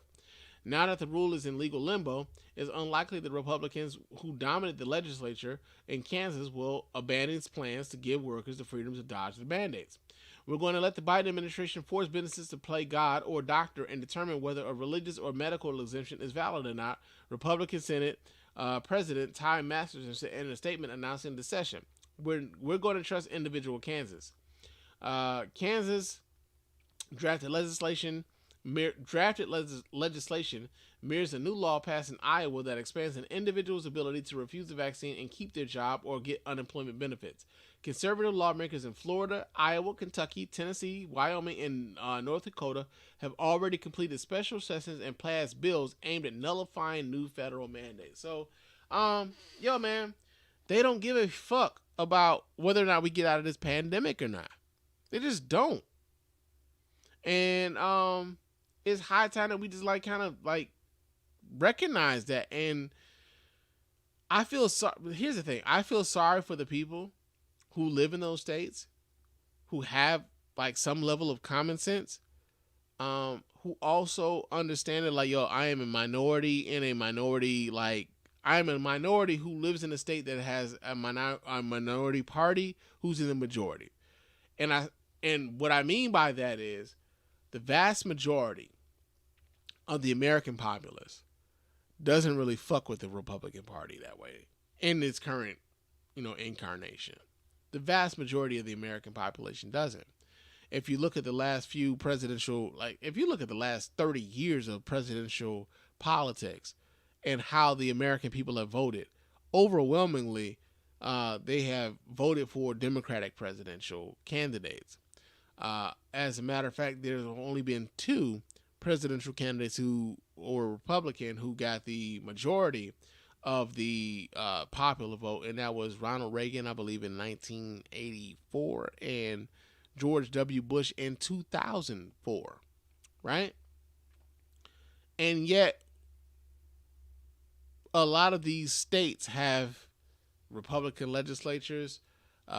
We are inundated with the possibility of Republicans possibly taking control of the House in 2021, right? 2022, I believe. I'm sorry. But their ideas are appealing to less and less of the electorate.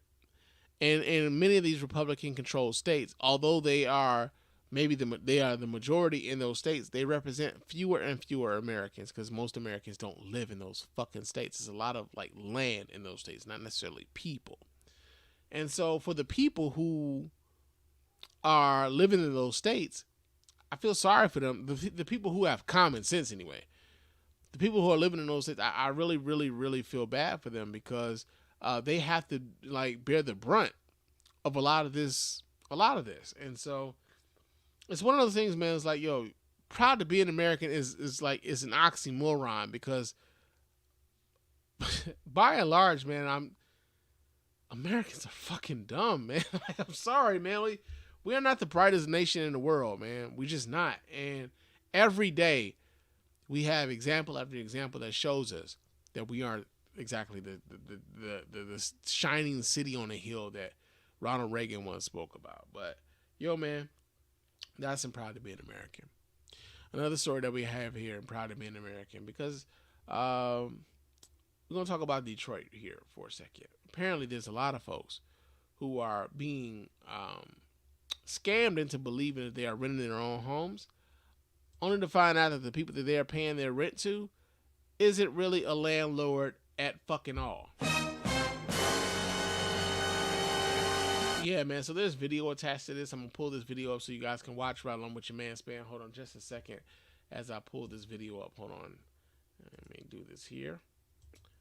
All right. And here we go. Walker says she paid for her house. 2 months after I made the last payment, I get this eviction notice. Now she's been told she doesn't own it. Tenants like Walker allege they've been scammed by or selling properties they actually do not own. Sometimes the real owner shows up with the police and says, "What are you doing in my home?" Are there consequences for individuals who scam? Not that I've seen.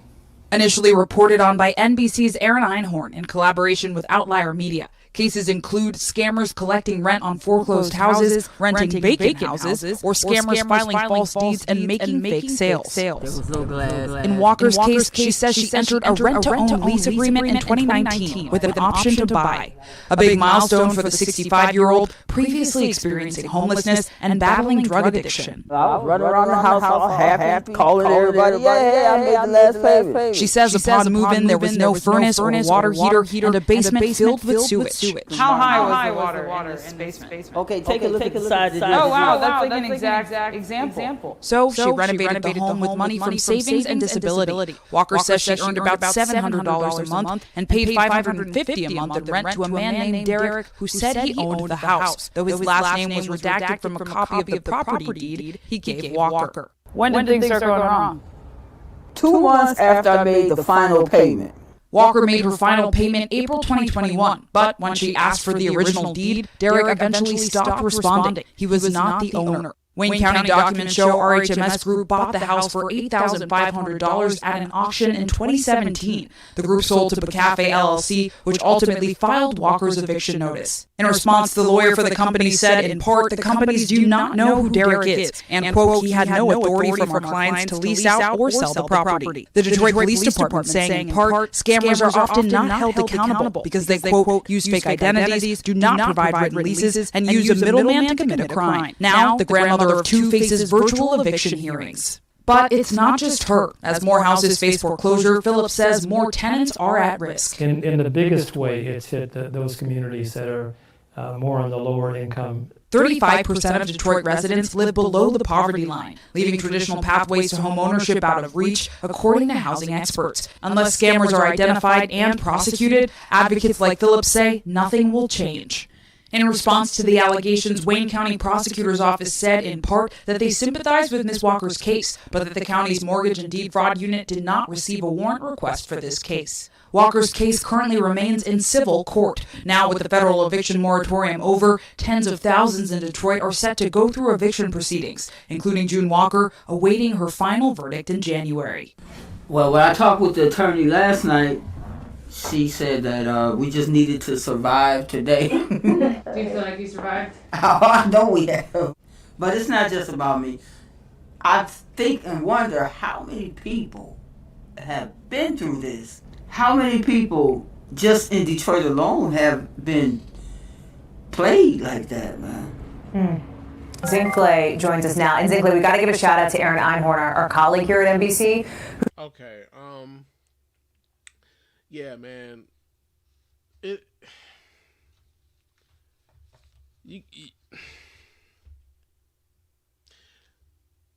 As someone who works in the city of Detroit, as someone who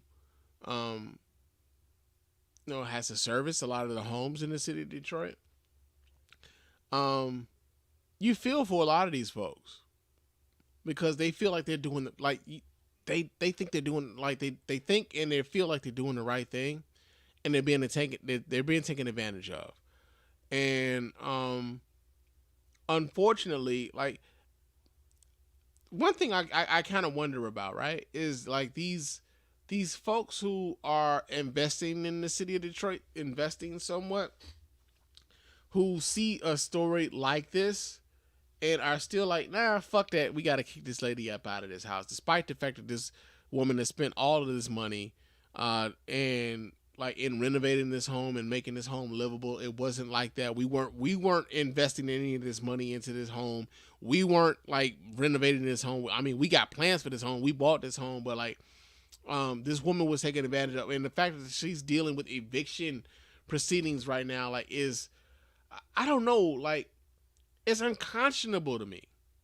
It's unconscionable that like someone could like really look at this woman who spent that kind of money to renovate that home, to make it livable, to make it her own. And although she was being scammed, look at her and like, yeah, thanks, but we're going to take it from here. You got to get the fuck out of here. Something's wrong with that, man. Something is absolutely fucking wrong with that. And it's America. That's the tripped up part about it. Like, I know, like, people talk about like socialism and capitalism and left and right and everything else. Like, one of the things about socialism and whether or not you are a socialist and all these other things is whether or not you just like completely are just like fuck capitalism altogether. Like, just do away with capitalism.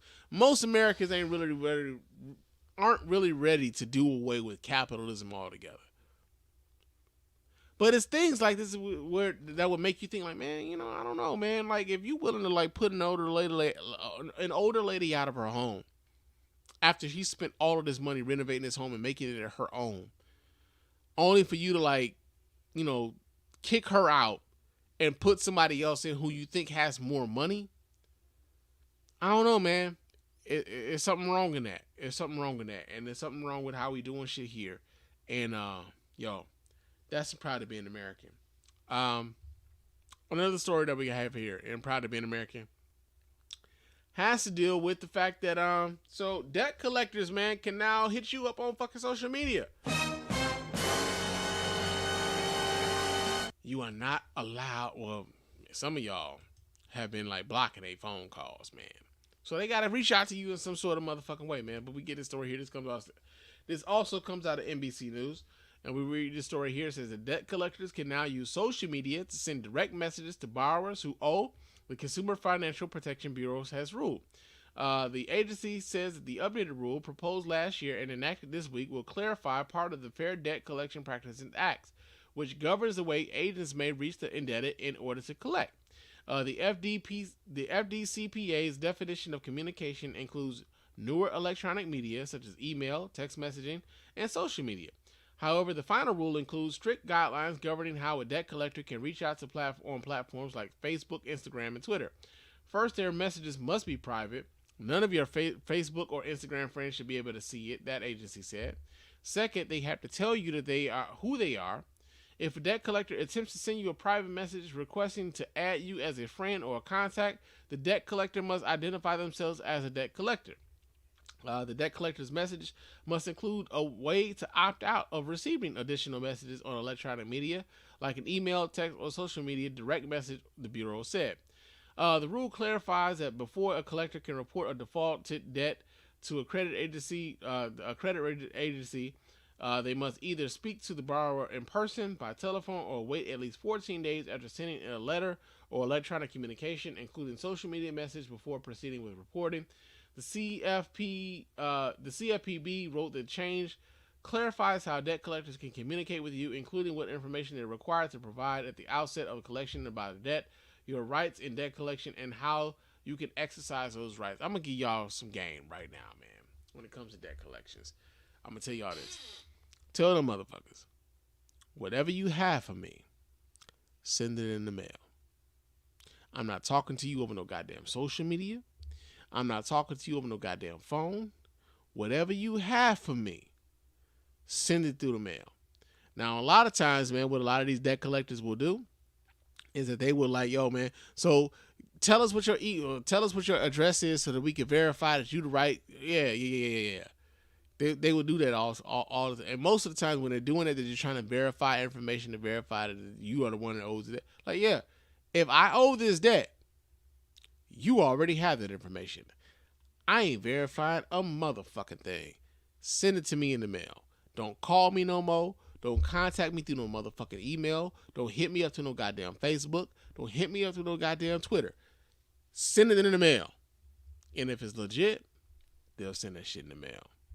So, although they can hit you up on social media, tell them, send that shit in the mail. You got options, man. They can't hit you up all willy-nilly any kind of way they want, right? But that's what it is. But, yo, man, that's been Proud to be an American. That I'm proud to be an American, where at least I know I'm free. Yeah, that's it for that shit, but y'all know what time it is. The champ is here. The champ is here. The champ is here. The champ is here. Yes, indeed. Yes, indeed. Yes, and motherfucking indeed. The champs are here. Yeah, man. The champs are here literally and figuratively, man. Real talk. So our champ this week here at the Spann Podcast is none other than University of Michigan head football coach Jim Harbaugh. And the reason why Jim Harbaugh is the champ of the week this week here at the Spann Podcast has absolutely, well, I mean, it kind of does have something to do with the fact that the University of Michigan is now the Big Ten champions in football. It's been a long time coming.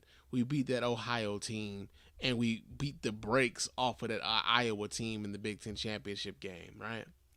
But Jim Harbaugh was slated to receive a $1 million bonus in his compensation for winning the Big Ten championship, right?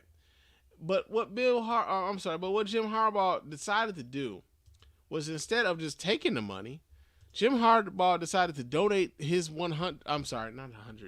his $1 million bonus to the athletic department employees who had to take pay cuts at the University of Michigan because of the coronavirus pandemic. So we read the story here. This comes out of clickondetroit.com. It's our NBC affiliate here in Detroit. And it reads, it says, Michigan football coach Jim Harbaugh said he will give any bonus money he earns this season back to staffers at the Michigan athletic department who took pay cuts due to the COVID-19 pandemic. Harbaugh made the announcement while appearing on the Inside Michigan Football radio show on Monday evening. He told the host John Jansen that he and his wife Sarah made the decision on Sunday to pay a portion of his earnings forward to those impacted financially within the athletic department. We decided that any bonus money that I am to receive through this season will be redirected to reimburse the University of Michigan athletic department employees who have stayed while taking a voluntary or mandatory pay reduction during the last 18 months during the pandemic. He said his wife and kids have become close with many staffers, and they would be happy to help anyone who works for the department, whether they be a head coach or work in the ticket department. Made on the eve of Giving Tuesday, the announcement comes at perhaps the highest point in Harbaugh's career after he secured the Wolverines' first win against the Ohio State Buckeyes in 10 years. According to the Detroit News, Harbaugh earned $500,000 in bonuses for the victory over Ohio State, which snagged Michigan the Big Ten East title. With the Big Ten title at stake on Saturday when Michigan faces off against Iowa, a Wolverine victory would bring another $1 million for Harbaugh. With a base salary of roughly $4 million, Harbaugh could earn up to $3.475 million in bonuses this season, and he decided to forego those bonuses for himself and give those to the people who have been bearing the brunt of the coronavirus pandemic financially. And so for that, Jim Harbaugh, not only for winning the Big Ten championship, not only for beating the brakes out of Ohio State, but for looking out for the folks who most people don't even know at the University of Michigan financially during this COVID-19 pandemic, and looking out for them in that way financially. So Jim Harbaugh is the champ of the week this week here at the Spann Report Podcast, man. Real talk. But yo, man, I've been running my mouth for quite some time, man. We've been on this motherfucker for like the better part of damn near 2 hours, 2.5 hours. I'm tired, man. I know I've been away for a long time, but goddamn. But yo, man, it's time for me to get on up out of here. But of course, before we do, I gotta remind you guys how to get in touch with us here at the Spann Report Podcast. Let your voice be heard.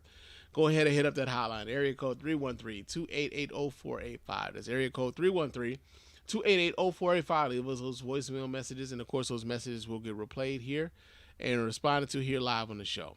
Follow me on, also, hit us up with our email at feedback@thespannreport.com. That's feedback@thespannreport.com. You go ahead, leave us those emails, and of course, those emails will get read here and replied to here live as well. Follow me on Twitter and Instagram. My name on both of those platforms is Mr._Spann, so go ahead and follow me there. Chop it up with your man Spann throughout the week. Also, hit us up on iTunes and or Stitcher Radio with a 5-star review. Those 5-star reviews are the ones that get read here live on the show. We really appreciate everybody who goes about the business of doing that. Doesn't cost you a dime, just a couple minutes of your time to let everybody know why you're rocking with us over here at the Spann Report Podcast Network, man. Real talk. And also, hit us up with on our website at www.thespannreport.com. Go there, watch replays of the show, vote in the polls when we decide to put those polls up. Donate to the show as often as you like, as much as you like. And, of course, we really appreciate every dime over here at the Spann Report Podcast Network. Also, cop yourself some merch, man. Get yourself some Spann Report Podcast merch, man. We really appreciate everybody who helps us out in that way. It helps, keeps us doing this thing in the way in which we do it, while we can broadcast live on Twitter and Facebook and YouTube and Twitch. So, like, hook us up in that way, man. We really appreciate everybody who goes about the business of doing that, man. Real talk. But, yo, man, it is time for us to get on up out of here. I will talk to you guys again soon. But until next time, fam. Peace.